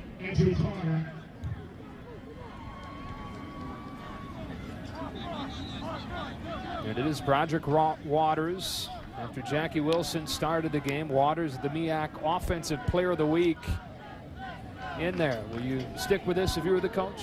I think they're making it clear, but Jenkins has his way of doing things there. But at a certain point, you got to start to wonder. I think it's not necessarily the quarterback between Wilson and Waters. I think it's the scheme. When Waters comes in, they ask him to run more option, more zone read, call his own number. And when Wilson's in there, they tend to throw the ball a little bit more and more of a traditional attack. Javon Hargrave made the stop there. Yeah, so I think if you've got two quarterbacks and you can do it effectively, and if Jackie Wilson can start to put some points on the board, then that's a defensive coordinator's worst nightmare, because you've got to really keep preparing for two different quarterbacks. 3rd down and 3. This drive started at the 12 after the bad special teams play. Option play. Jackson has a 1st down. They almost got him. They had been running that option play, and South Carolina State was completely confused by it. You can tell they made an adjustment. They played the option a little bit better, forcing Waters to make the pitch soon. But in that case, he got the pitch to a fantastic running back in Ike Jackson, who was able to lean forward and pick up the 1st down.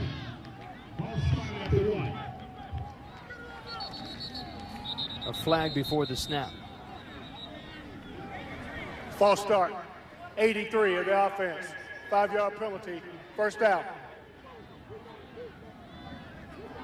Jordan Murphy, junior tight end out of Air, Massachusetts.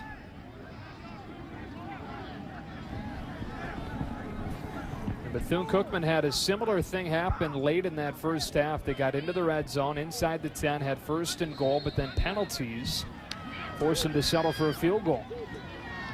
That was the 8th penalty on Bethune-Cookman this evening. They've got to get that under control. That's living dangerously, too much on the edge. 1st down and goal. Waters off of the pull read is back inside the 5. On the carry. On the tackle for the This Bulldogs. option game just keeping South Carolina State Also in on the play. off balance, and they just don't seem comfortable defending it. Every single time that Bethune Cookman calls an option, whether it's to the right side or the left side, you almost feel as if they're just one shoestring tackle away from breaking it to a touchdown. You don't see a lot of red jerseys around the football. A lot of one-on-one tackles being made in space. 2nd and goal. Here's Jackson. Runs into a wall. Defensive line that time does a good job with Curtis Hill, the redshirt sophomore out of nearby Columbia. In there along with Hargrave, who's made a couple of plays on this possession. The true freshman that they say has a chance to maybe be the best interior D lineman they've had here. That's saying something. This is the same school that Robert Porcher went to. And they've always had physical interior defensive linemen. If he's got that type of talent, his future is very bright. Came off of the bench last week and was the team's defensive player of the week in game 1. On 3rd down and goal, option play for Jackson, who slips on that wet turf, and it's 4th down. Was there any doubt you were going to see an option there? I mean, it just became, were they going to run it to the left or to the right? And the adjustment made. Get the ball out the quarterback's hands quickly. Good job. They got somebody on him, hit the quarterback, and then let the rest of the defense come up and make the play. If they're going to option off of you, play assignment football. Anytime you can make a quarterback pitch it before he gets to the end of the line of scrimmage, you've done your job. Hurd was good from 28 late in the first half. And here he's good from 22. 10 points off of a couple of special teams mistakes on South Carolina State. The Wildcats taking advantage and taking control in Orangeburg. One of the best things about anything. Welcome back to ESPNU College Football Primetime, presented by McDonald's. Let's take a look at our games Bringing the Flavor, brought to you by McDonald's.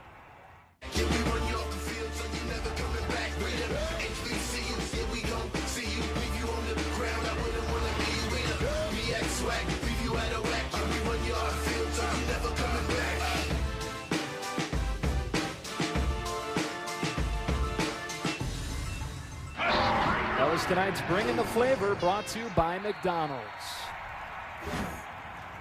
20 straight for Bethune Cookman 1 week after they fell into a 21-0 hole and scored 38 straight. They've done it again here in Orangeburg. Fair catch was called, but the ball was dropped by Trent Barnes. Bulldogs able to get on top of it, and the drive will begin at the 21. What's got to happen for this South Carolina State offense to get in gear?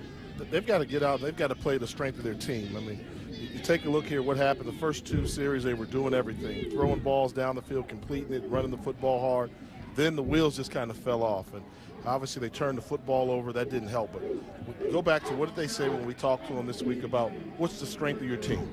They said the strength of our team is our wide receivers. We've got a deep wide receiver core. Well, they've had some drops by Thomas Williams, but you still got to keep going back to them, get them involved. You're not going to win this football game trying to run the ball at Bethune Cookman. The moment Bethune makes you one-dimensional, they're going to beat you. I mean, that's just what they do. So if you can keep them off balance and not become one-dimensional where you can mix up your run-pass ratio, they can get back in this football game. There's an offsides on that kick, so they'll redo it from the old kickoff line, that being the 30. Now, that said, Jay, it seems like early on what they were doing well was running it. They ran it, but then they opened up the passing lane. So they had some good throws there. They had Elmore involved, who was their best offensive weapon. Jalen Simmons ran the ball very well. Caleb Davis, but we haven't called any of these names. They've just been shut out since the first 2 possessions, and you know, it shows. It's right there. I mean, Q is 4 of 11, so he's only completed 4 passes in this football game after throwing for 300 yards a week ago. A chance after the penalty and with a pop-up kick to get good field position. And lucky there for South Carolina State, the ball goes out of bounds. Looks like we might get a personal foul penalty here. The flag for the ball going out. Another flag came in late.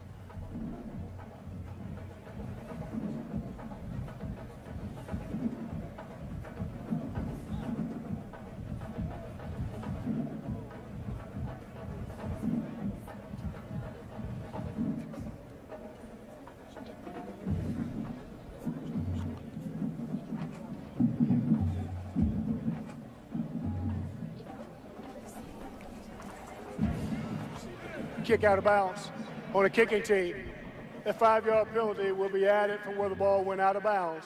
First down. So the second flag came in for the same infraction.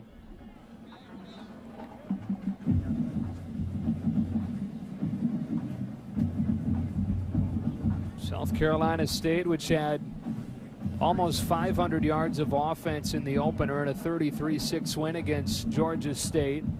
Limited during that first half, threw for just 43 yards 1 week after throwing for 300. And down by 6. We'll try to get back in gear with their second possession of the second half. First and 10 from the 37, and Q with the option dump into the flats. And Caleb Davis will run for a good first down gain.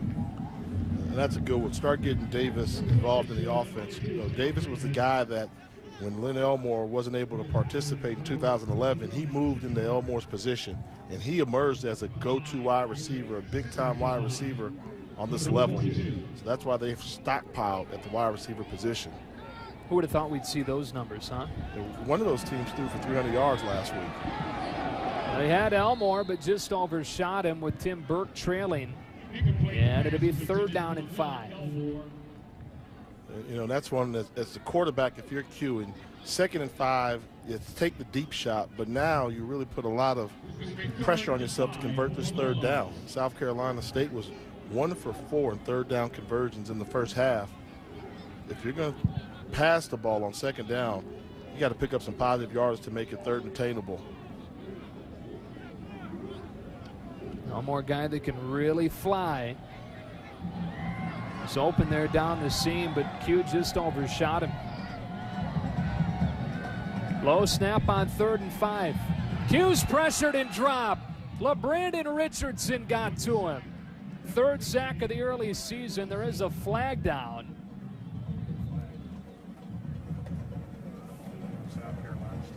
And it will be holding.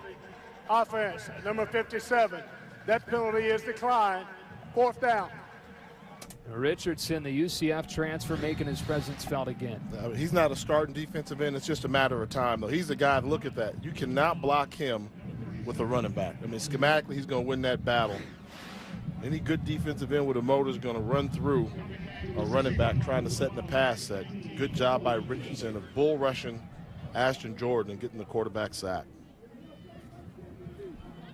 All kinds of adventures with the punt team for South Carolina State today.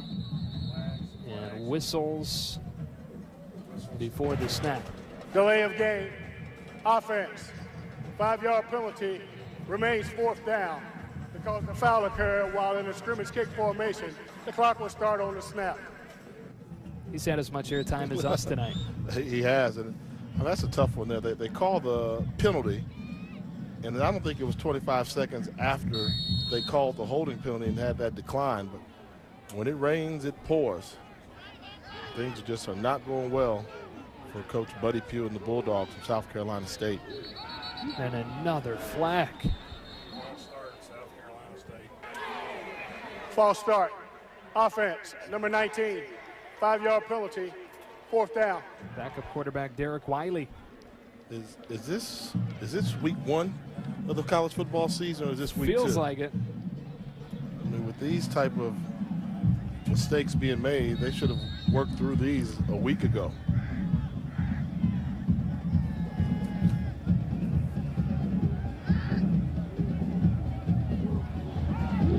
Belcher holds on to this one cleanly. Sends away a line drive. And it takes a good Bulldog roll.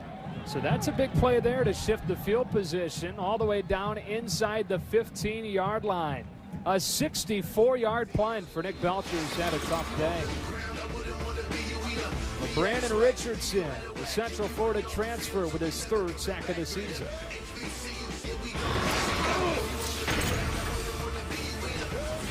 The Mideastern field, you take a late hit on somebody, you got to have better discipline than that. So they get another shot at 3rd down and 8. Cleckley in motion. Four-man pressure. Waters steps up and will take off. Sandwich across the 20. Alex Glover was there on the stop along with Justin Hughes. Close to the first down but short, and they do get off of the field. Wow, they blew that coverage. Preston Cleckley was wide open. Watch him come across the formation down here. Nobody within the first 8 yards. The defender's just now coming over. He goes wide. Get it to him. It would have been a foot race. And that's something you got to see as a quarterback passer. If nobody goes with him in motion, and then you see the trailer coming that far behind, you're the only person on the field that can see that. Missed opportunity by the Wildcats.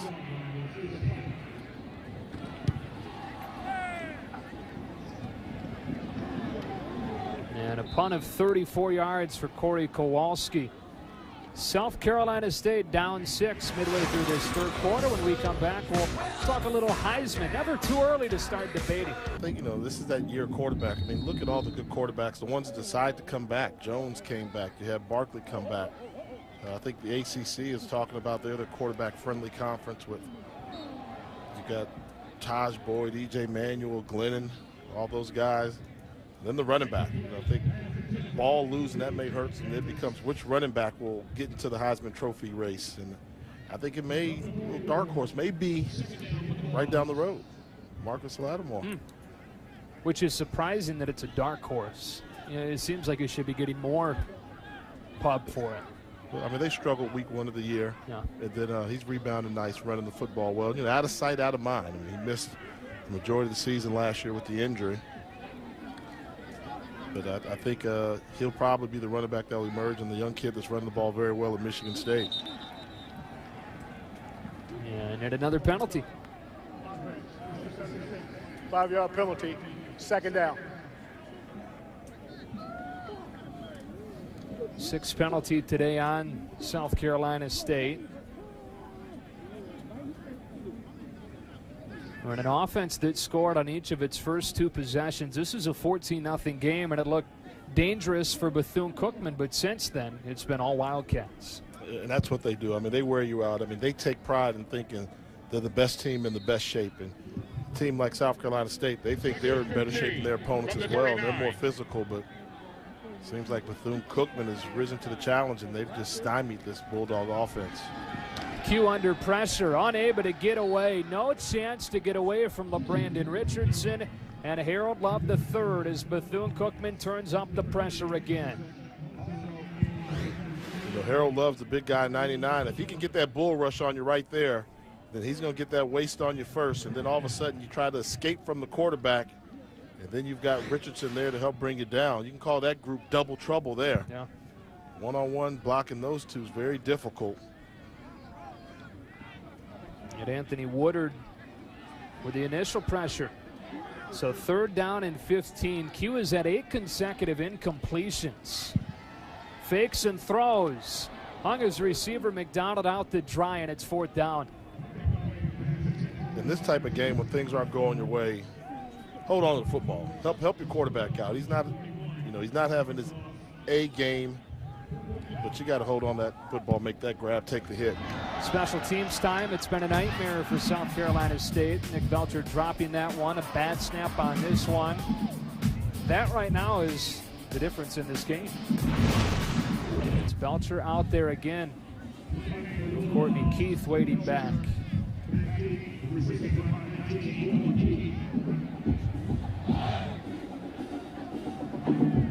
Rugby style, he barely gets it away again. This is a good one, and Keith will signal for a fair catch on and make it at the 25. Punt of 46 yards. A BCS countdown is on ESPNU Monday. Our analysts break down the key victories and defeats from week 2.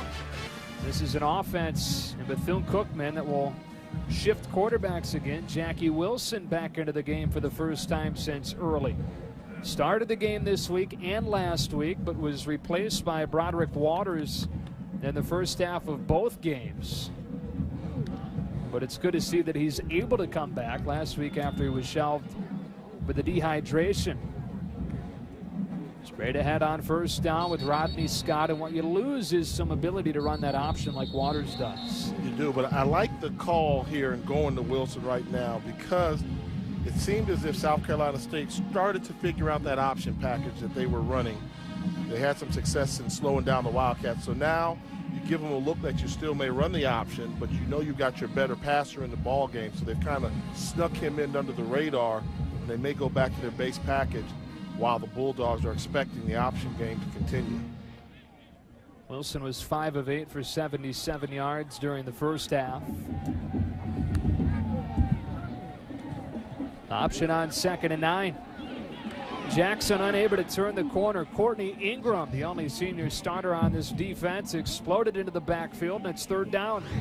See, they've got the option now. You know, they're playing assignment defense. Get somebody on the quarterback. Make him pitch it. Come up, wrap, and tackle. So it's kind of tough. They brought Wilson in this situation, still running the option, while South Carolina State has made the adjustment through defensive coordinator Mike Adams with his crowd in the line of scrimmage, bringing in an extra defender in the box.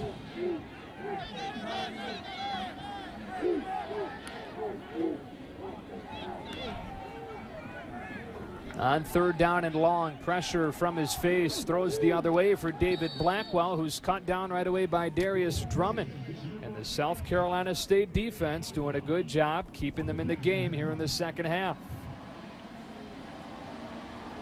If they can get the offense going, you knew the team from Orangeburg wasn't going to get blown off its own home field. This became a matter of what can they do to get the offense going. Once again, an opportunity to have good field position to start a drive if they can get any type of return on this punt routine.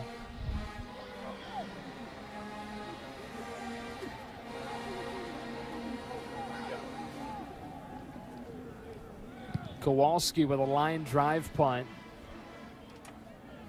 It takes a good bounce for him, and it's down inside the 35. Inside of 3 minutes left. Give me 5, Jay. What do you got here? How about 5 of the best teams in all black college football? We're going to call them the power rankings here. The teams, you know, they're going to change by their body of work. Norfolk State, defending champion in the MEAC, they're still undefeated, so we got to say they're top 5. Number 4, Alabama State. Yes, they got beat by a very good Bethune Cookman team, but you see what this Bethune Cookman team is doing to a very good South Carolina State team. They will compete in the SWAC title race. Tennessee State, impressive victory over Florida A&M.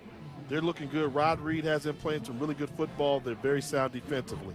Number 2, Bethune Cookman. I mean, 38 straight points versus Alabama State in that game there. Then they came back here and did the same type deal. And number 1, I think this power ranking may change. That's why I said it's a working document. South Carolina State, I think that was a huge win they had a week ago over Georgia State, who was a CAA foe, moving on to Division I or FBS football. Jet sweep on first down to Caleb Davis with another flag down. It's more surprising when there's not a flag now. Yeah, it is becoming a surprise. This is just getting sloppy. 5 men in the backfield. 5-yard penalty. First down. Let's take another look at your Power 5. Now, you've got Norfolk State there 5th, a team that's the defending champ. Nobody's knocked them off yet, but you've got 4 teams ahead of them. Yeah, well, they play at South Carolina, at Bethune-Cookman, at North Carolina A&T. Last year they played all those games at home. And watch out for Jackson State. I mean, that's a team. They're playing Tennessee State this evening. I may just have to swap that. So, you know, this is the working document. I'm doing it off your body of work that you've got. But if you ask me today, going into today's contest, those were the top 5 power teams. After the first down penalty, 1st and 15, and are you kidding me? False start. Offense, number 56, 5-yard penalty, first down. Well, speaking of Norfolk, we'll see them next week against Hampton. First conference game of the season for those 2 teams. Or Howard, beg your pardon. 10:30 Eastern here on ESPNU. Be a good one there, and that battle there. One thing about Norfolk State, always going to play good defense, always. Pete Adrian's one of the best defensive minds in FCS football. And Howard University got a big victory last week versus Morehouse. Got beat by Rutgers today, which is to be expected. So it should be a good contest for both teams, opening up the MEAC season for them. 17 penalties in this game now. They get this one off without a flag as Julius Pendergrass rumbles outside for a solid Pickup of 5. The Wood Lane with a stop. And that just tells you the chemistry, how unbalanced South Carolina State is. I mean, you've got first and 20-plus yards, and you come out and run the ball first play. That just means that they've really lost faith in the passing game. And I don't know if it's with the receivers with the drops, but I think it's maybe the protection. They had trouble protecting their quarterback in passing situations. I don't Come have on, to tell guys. you. False start. Play football. Offense, number 86. 5-yard penalty, second down. Trent Barnes that time.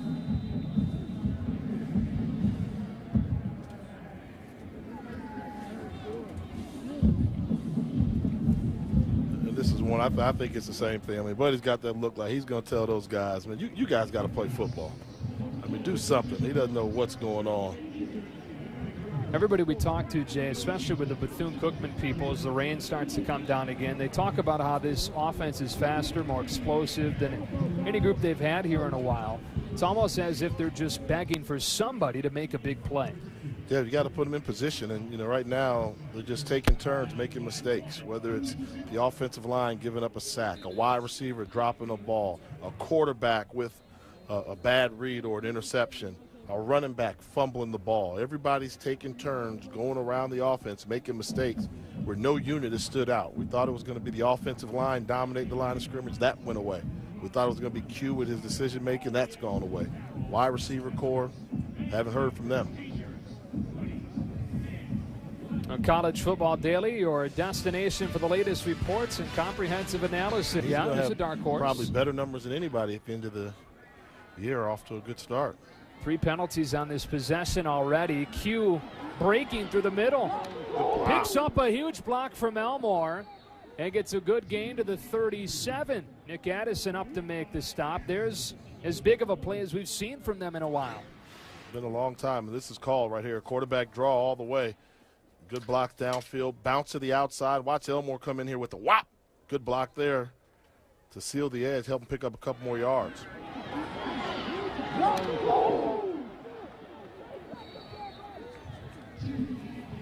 Clock winds inside of a minute. Going to need some more big plays for this Bulldogs offense. 3rd down and 6. Q throws with a flag down. Cleckley's got it for close to a 1st down, but a flag near the line of scrimmage. The completion to number 12, Trey Williams. Or Thomas Williams, beg your pardon, with the reception, but a false start. Illegal formation. Offense, number 57 is not on the line of scrimmage. Wow. Now I understand that 57's a tight end. I mean, that's your starting left tackle. He's been in the game the whole time there now.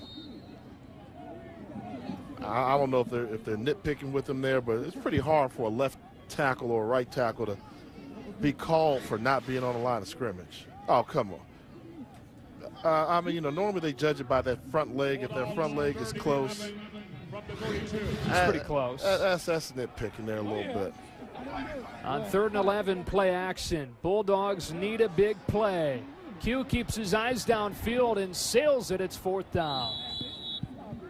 Looking for Linnell Elmore, and the body language is so bad right now for the Bulldogs. Yeah, I mean, they don't know. They've lost the rhythm. I mean, this is how impressive Bethune-Cookman is on defense right now. South Carolina State is struggling just to get a 1st down. Yeah. How are you going to put points on the board if you're 3 and out?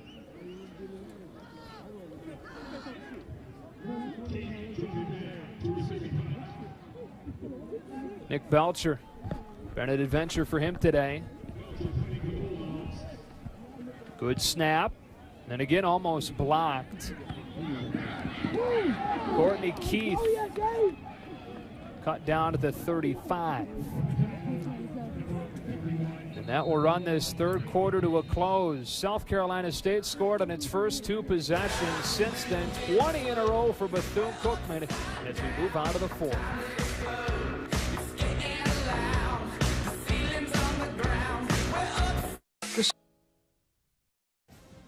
Back back on ESPNU College Football Primetime, presented by McDonald's. 20 straight for Bethune-Cookman. And we begin the fourth quarter here in Orangeburg.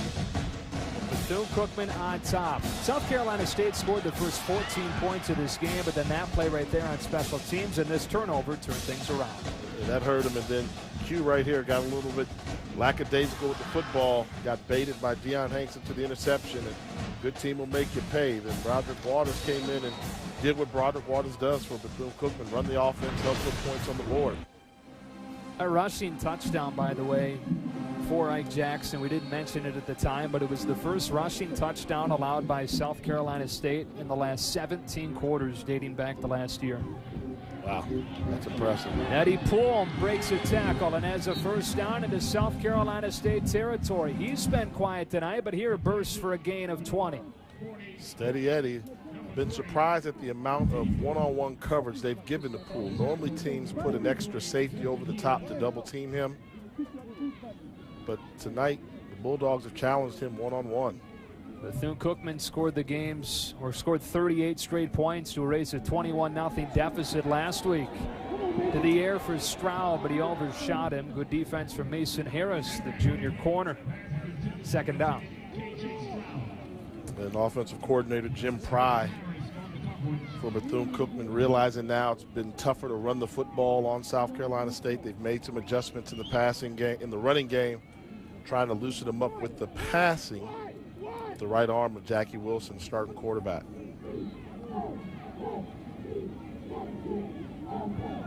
That one-on-one, top of your screen on Poole again. Wilson looking that way on a comeback pattern for a first down against Jakar Hamilton. Completion to number 3, Eddie Poole. And that's just pitching it and catching it right there. You've got one-on-one with your best wide receiver going against Jakar Hamilton there. He knows where he's going to go. Keep the safety in the middle of the field. First down. Allow Poole to win that matchup one-on-one on the outside. Pitch it and catch it. Good confident throw from Jackie Wilson. He's done better through the air than Broderick Waters so far today. Same pattern, taking advantage of Jakar Hamilton now. Back-to-back receptions for Eddie Poole. First down inside the 20. And when the quarterback was looking at his pre-snap read, I said, wow, he's got the same look. They're putting one-on-one coverage again on Poole on the outside. They could run the same play and get it. I didn't know they were going to, but they ran it again. Eddie Poole transferred in from Rutgers. Developed a great bond with Brian Jenkins, who was his wide receivers coach. He's one of those guys, he can stand up and scratch his knee standing up. You know that he one time during high school had 31 rebounds in a basketball game? I can see it. You see those arms? Yeah. He can rebound without jumping. 31 rebounds. 31 in one game. Said he told KJ Stroud that. Nobody believed him at Rutgers. And then Stroud visited him at home in Florida. And they showed him the press clippings of it to prove that it was real. Justin Hughes makes the stop on a first down run from Rodney Scott. And you got to feel like if you're Bethune-Cookman and you get another score here, that all but puts this thing on ice. And I think that's what they're thinking right now. Foot on the gas pedal. They don't want to settle for another field goal attempt, even though field goal attempt would do a lot of damage to South Carolina State as well. But good team on the road, try and knock them out as early as possible. On 2nd and 5, Scott again. A little bit short of the first down. Hughes was there on the stop with Carter and Joe Thomas. 3rd down and 1 for Bethune-Cookman. They are at 50% so far on 3rd down, while South Carolina State has gone just 1 for 8. Wow. Special teams and 3rd down if you're looking for differences in this game. That means they have not converted in a 3rd down opportunity since the first quarter. Yep. Opening drive of this game. Unbelievable. Scott. Instead, it's Wilson keeping and setting up 1st down and goal. Good decision there by Jackie Wilson, but this is a difference. See, if this is Broderick Waters, this is the touchdown. With that fake there, he would have been in the end zone so quick to the outside perimeter. But Wilson, never get mad at your quarterback for getting 1st down to get you closer to the end zone. But that's just that little different dynamic that Wilson and Waters have. Waters the better runner. Wilson, we've seen this drive in particular, is the better thrower. Mario McFadden cut him down out of the safety spot. On 1st and goal, Scott is here at the line of scrimmage, but keeps the feet churning at the goal line and in for a touchdown. Rodney Scott with his 2nd touchdown of the season, and it's a 2-score lead for Bethune-Cookman. They've scored 26 straight. Yeah, they just couldn't find Scott. Bodies were around him. They've got their back to him. They just couldn't find him, and he did the smart thing, keep his legs moving, keep that lean going towards the end zone for the touchdown. It is eerie how similar Week 1 and Week 2 have been for the Wildcats of Bethune-Cookman. They trailed 21-0 last week and reeled off 38 in a row. Today they trailed 14-0. They've scored 27 straight in this pivotal matchup in the MEAC in week number 2.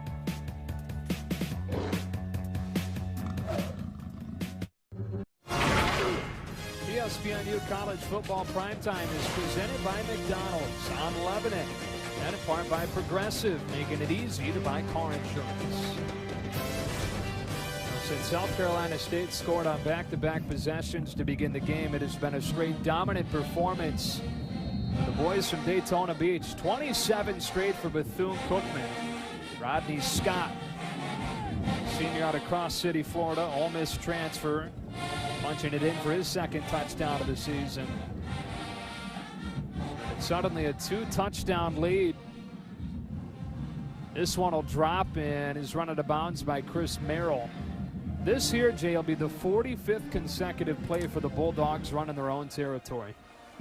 They just can't cross midfield. It's like, you know, every now and then you get a good defense and they say, we're going to dare you to cross, whether it's a goal line or the midfield line, and they're stymied.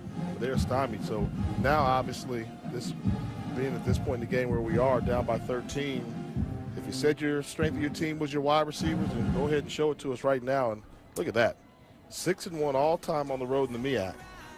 But you know what's burning them? That one. Yeah. That one cost them postseason last year. It went to, I believe it was North Carolina A&T. Lost 22-3 in week 5. Yeah, and they were a much better football team than A&T was last season. But on that particular night, Rob Broadway got the boys up and they pulled off the upset. And I think that's the one that really shaped their focus. Because after that game, they went last year to Norfolk State and beat Norfolk at Norfolk. And this right here is a very impressive road victory if they can hold on by Coach Jenkins and his team over a very good South Carolina State team. They're trying right now to get their 8th consecutive win dating back to last season, springboarding or bouncing back from that loss against North Carolina A&T. 2nd down and 2, and a jet sweep for Linnell Elmore. They're trying to get in space really for the first time tonight as part of the running game. And I like that. You know, you say he's your best wide receiver of your bunch. You got some good ones. Get him the football. Obviously, Q's not throwing the football in rhythm, so give it to him on a little jet sweep, as they like to call it, see if he can create something. And at the very least, he picked up a 1st down. Only their 2nd 3rd down conversion of the evening. 2 for 9 now for the Bulldogs. They fake the jet sweep this time. And Richard Q will get his first completion in his last 11 throws. Chris Merrill weaving his way close to a 1st down at the 47. Tackled by DeWood Lane, and it's 2nd down and 2. And this is one here where you can tell that Q is off. I mean, he's got the guy open right there on the right side of your screen in the curl. Missed him, and then Elmore came across late, but get a completion, get it in place. Somebody get open. You see Elmore here running, coming across. That's poor spacing between the tight end and the wide receiver. On 2nd and 2, it's Pendergrass for a 1st down, and for the first time in a long time, they're into Bethune-Cookman territory. And this is what you call a drive. They've gotten 2 1st downs across midfield, and I think maybe the Bulldogs realize it's a sense of urgency. If they don't score any points right now on this drive, this game could be a wrap. You've got Pendergrass with that carry on 2nd down, remains in the game. He's a home run hitter for this team. Last week had 2 touches, went 41 yards on those 2 carries. Gets the call again and gets ripped out of the ground by DeWood Lane. Came off of the edge and leveled him. Clean hit. Just timed it up. I mean, outside coming. He got there before the pulling guards could get to him. A little bit of a high tackle. But this is just miscommunication. They couldn't get to him. Woo. Ouch. Hard to hit a home run with somebody wrapping his arm around your neck. 2nd and 14 from the 48. 2nd and 13. Q. Dangerous throw is almost intercepted. And what a little possession this has been for DeWood Lane. The senior out of East Orange, New Jersey, Rutgers transfer. He did a good job. This is how you play outside linebacker. Bump the curl and then look for the football and find the guy going to the flat there. So he did a good job of rerouting the slot wide receiver, very physical jam, and then peeling off and looking up the curl or the flat combination. So what had turned into a pretty good drive is now 3rd and 13. Q with time behind his intended receiver, Tyler McDonald, and it's 4th down. I mean, they're finding a seam or a crease there, but anytime Q tries to squeeze a ball in a tight window, receiver's just not able. I mean, that ball's thrown behind him. You got to have a better pass there, but at the same time, you need somebody to make a play. You need somebody to make a play. And that's what we have not seen from this wide receiver core. You know, many coordinators think, hey, if you get a hand on it, you should make the catch. And that play there, he had 2 hands on the ball, still couldn't come down with it. A go for it on 4th down. And really a must convert here for the Bulldogs. Down 2 touchdowns with 8:55 to go. Play clock runs down, and they take their 2nd time out of the half.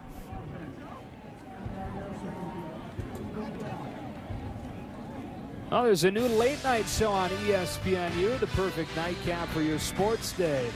Unite, ESPN's first late night entertainment show, Monday at midnight on ESPNU. And they actually did not get the timeout, and it's a delay, and now they send the punt team out of the field. Another penalty? Really? It's Flag Day here in Orangeburg. To return. Nick Belcher has had all kinds of issues today. Dropped a snap, had a bad snap, he's had a couple almost blocked. Pretty punt here. Angled out of bounds. And Bethune Cookman, a team that had 3 players run for 100 yards last week, now has the ball up 2 touchdowns inside of 9 minutes with a chance to run some clock. You got to be thinking that's what they're going to do. But I will say I've seen the Wildcats become aggressive in situations like this where they decide they want to go over the top and really go for the knockout blow. I mean, one of the things about Brian Jenkins and his staff, I mean, they believe in you kill an ant with a sledgehammer. I like that. And if they come up and try and crowd that box, don't think for a moment that you won't see Stroud or Poole running a deep route. Jackie Wilson checked back into this game in the 3rd quarter and has controlled things well for Bethune Cookman. 9 of 13, 127 yards. Scott motions out of the backfield, and a screen on 1st down is blown up. Justin Hughes out of the linebacking core. Made his first career start last Thursday, led the team in tackles with a nice play here on 1st down. I mean, this is how you sniff it out. Right there, number 43 in the middle. Once you see it screen, running back's got his back turned to you. Bam! Good hit by Hughes.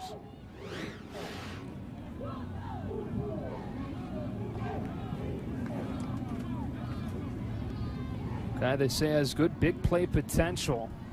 Showed that last week, had a big forced fumble that led to a touchdown right before halftime. And just a sophomore out of Virginia Beach. Eddie Poole manned up to the near side of your screen. With no help. Yeah. Over the top. How aggressive will they be? This is the matchup you want right at the bottom of your screen. No help, one-on-one versus Hamilton.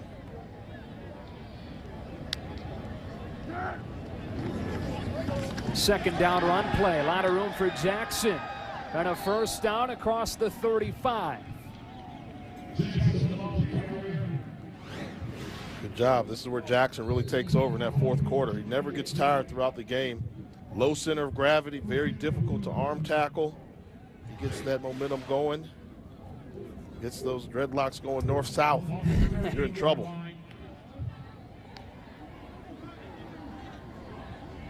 And they'll take their time here.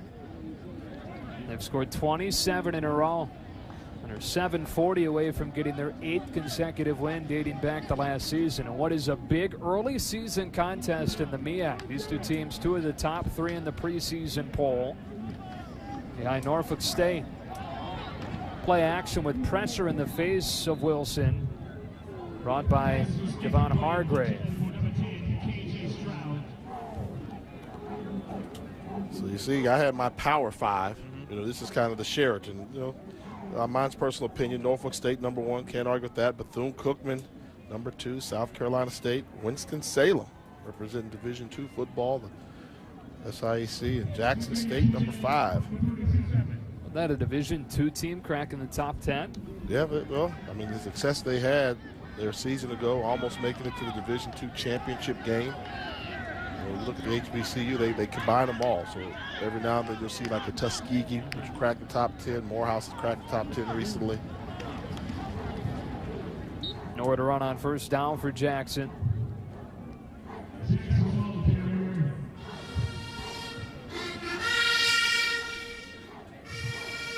Clock winding here, 7 minutes. And Bethune Cookman trying to get back-to-back wins here in Orangeburg. Back in 2010, they came here and shut the Bulldogs out, snapped their 21-game conference winning streak, which was a record-winning streak.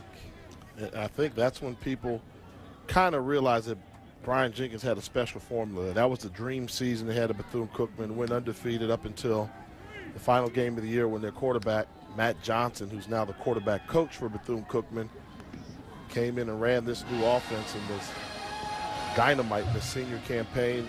And when they got that victory here in Orangeburg, everybody said, oh, this offense is no joke. They put up a lot of points against some smaller schools. But when I believe that year they put up 38 points here on South Carolina State, everybody said this team is the real deal. And ever since then, everybody's taking Bethune Cookman seriously, but they still have not been able to solve that riddle. Well, the rain really picking up again. Now, Bethune Cookman during camp this fall had 20 straight days of rain. So these guys are used to playing in it. And it looks like it. I mean, they've come out here, and when South Carolina State guys were grabbing for stuff and dropping footballs and muff snaps, Bethune just acted like it was business as usual.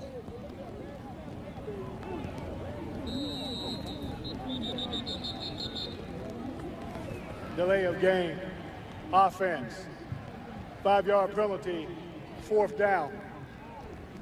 And this is as heavy as we've seen the rain come down tonight. Steady.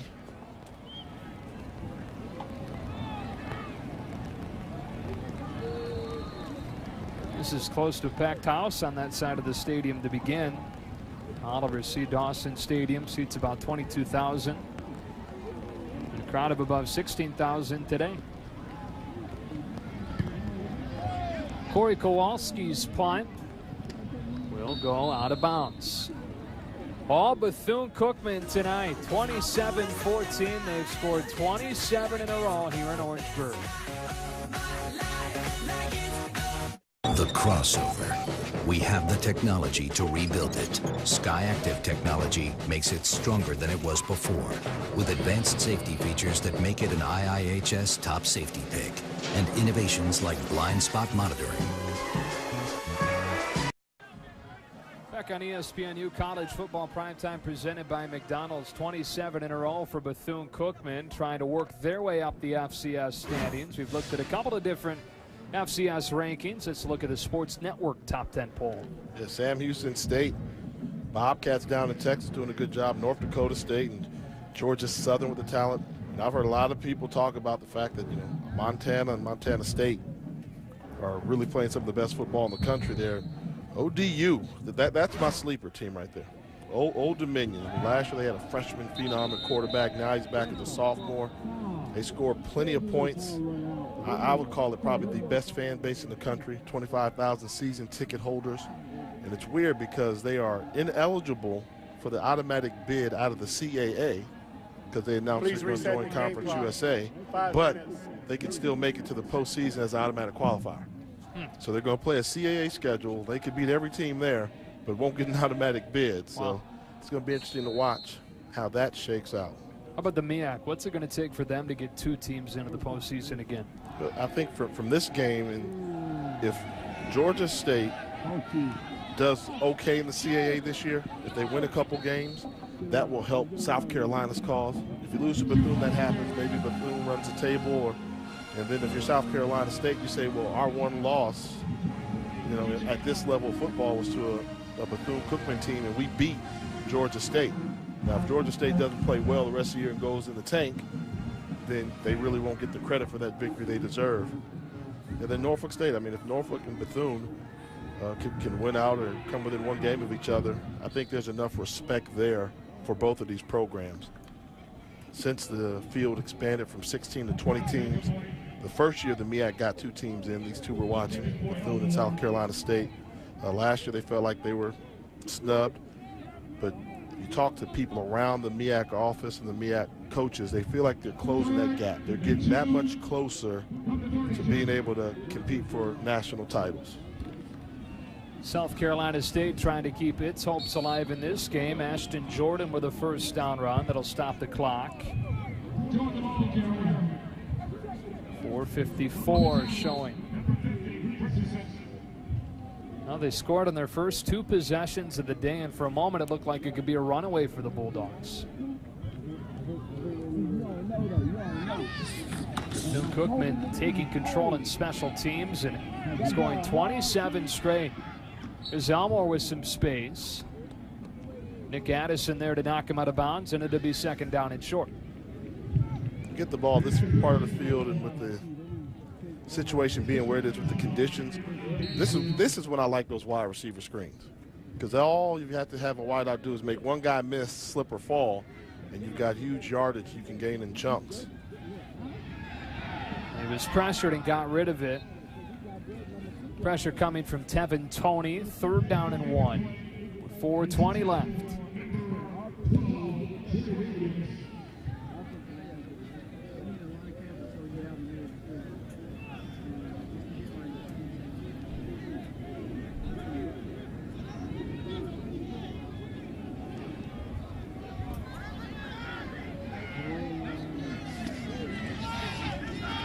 Jordan for a first down. But you got to get moving, don't you? Yeah, that's what I'm thinking. Bethune is going to be content allowing South Carolina State to gain 3 or 4 yards at a time. Hey, get a couple first downs. As long as we keep the clock running and keep everything in front of us, they've got to get a sense of urgency. They've got to go to that hurry-up offense. From the 49 on 1st and 10. Good job to bail away from the pressure. And Q will stop the clock by running out after a gain of 4 to the 45. And that's one of those plays when you get outside the pocket, that's when you become a magician. You know, they used to have a quarterback here named Marvin Marshall. They call him Little Magic. Spin move, nobody outside. You can improvise all day. Find something. Don't settle for just rushing and gaining 4 or 5 yards. Send the guy deep down the field. The 5-yard gain doesn't help you in this situation. They've got to look for a good one-on-one matchup and somebody to step up and make a big play. Q takes off again. Jalen Simmons with a good block downfield. And a first down scamper of 13 yards to the 32, stopping the clock to move the chains. 3.5 to go. That was a great block there by Jalen Simmons. He's going after Dawood Lane. You see him right there on the left. He went and just chopped him down like a tree with an axe. Gotta like Simmons, huh? Explosive. Yeah. See what they talk about. They say he's got great big playability. Jet sweep for Austin Smith. Or said they handed or he keeps it. That's tackled by Tim Berg. So now this is the part where you get up to the line of scrimmage. You know, if I'm the quarterback, I'm telling everybody, hurry up. You know, if we score and we are fortunate enough to get an onside kick, we're going to need some time on the clock. But they seem pretty content and just taking their time. The tempo right now seems like it's a 1-score game. Another run play. A short gain for Simmons. It's third down as Raheem Knight makes the stop. I'm still surprised. I mean, you've got to call plays in a hurry. You know, this is an offense that doesn't huddle a lot. Go rapid fire. Get some throws in there. Third down and 4. A floater with a flag down. Pass is incomplete. Good defense, Tim Burke, who's had a nice day. Pass intended for number 1, Linnell Elmore. Holding. Defense, number 13. Penalty flag on the field. Automatic first down. 23rd penalty of the day between these two teams combined. Automatic first down, but just 2:17 to go.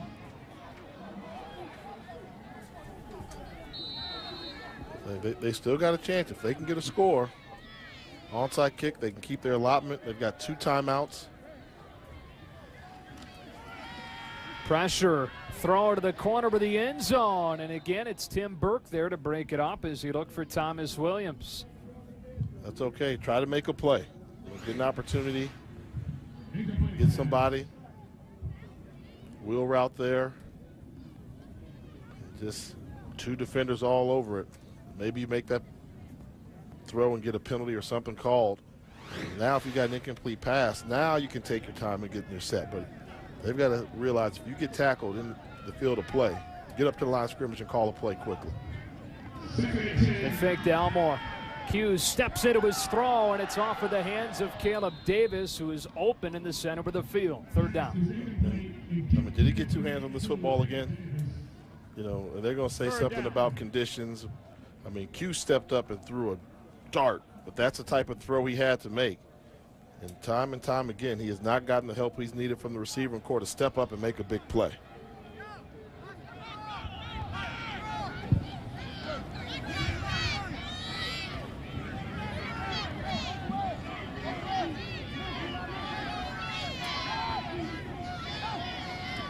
Third down and 10, a fake to Simmons. Q with all day to throw. There's going to be a holding penalty. It is intercepted. Deion Hanks with his second pick of the day. By Bethune Cookman, 29, Deion Hanks. It looks like cramping up. Offense, touch number back. 57. That penalty is declined. First down, Bethune-Cookman. So that should just about do it. Inside of 2 minutes to go here, Bethune-Cookman gets its second pick from Deion Hanks. And this is what we talked about doing, just trying to improvise, getting outside the pocket, just try to make something happen. You know, that's when another one time where you want your wide receiver to make a play for you. Don't let him intercept this ball. Either it's incomplete or a touchdown, you know, not an interception. But just did not get the help from the supporting cast needed to emerge victorious this evening. And it is Hanks, the junior from Miami. He's down by those cramps. Coming up next week, we'll head to Norfolk State. Howard at Norfolk State at 10:30 Eastern next Saturday on College Football Prime Time, presented by McDonald's. Defending champions. Taking a look at this game. Big one in this MEAC race.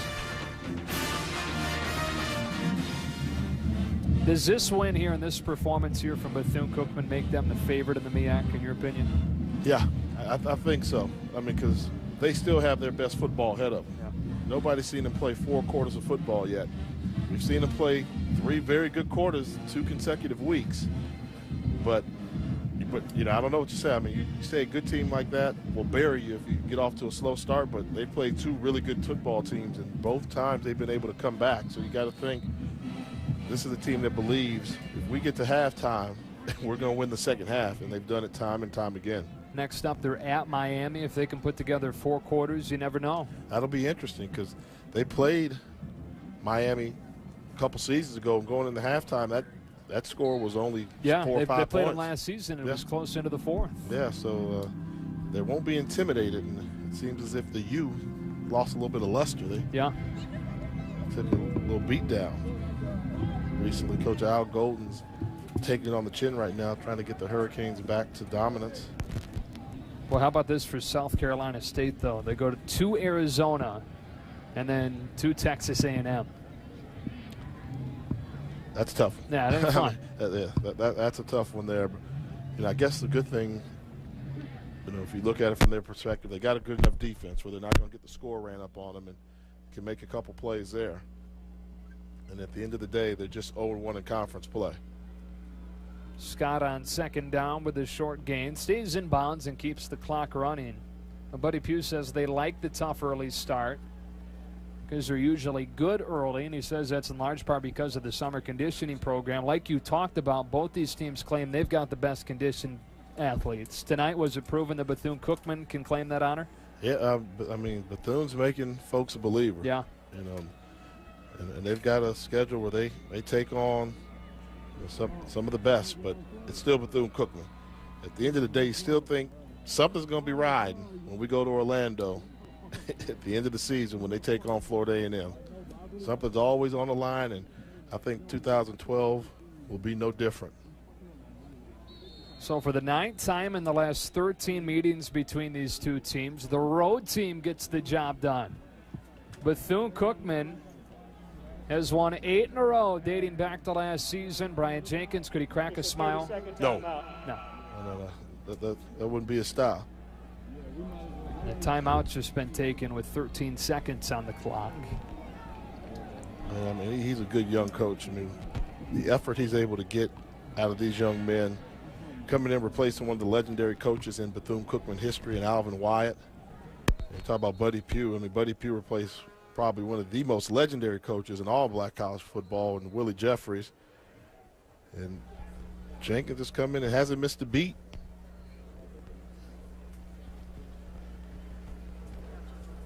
And with the win tonight for Jenkins, he matches a guy named Wesley Moore, who's the head coach in the mid-'70s at Bethune-Cookman. Then Bethune-Cookman College is the fastest Bethune-Cookman coach ever to reach 20 wins. It's taken him just 25 games.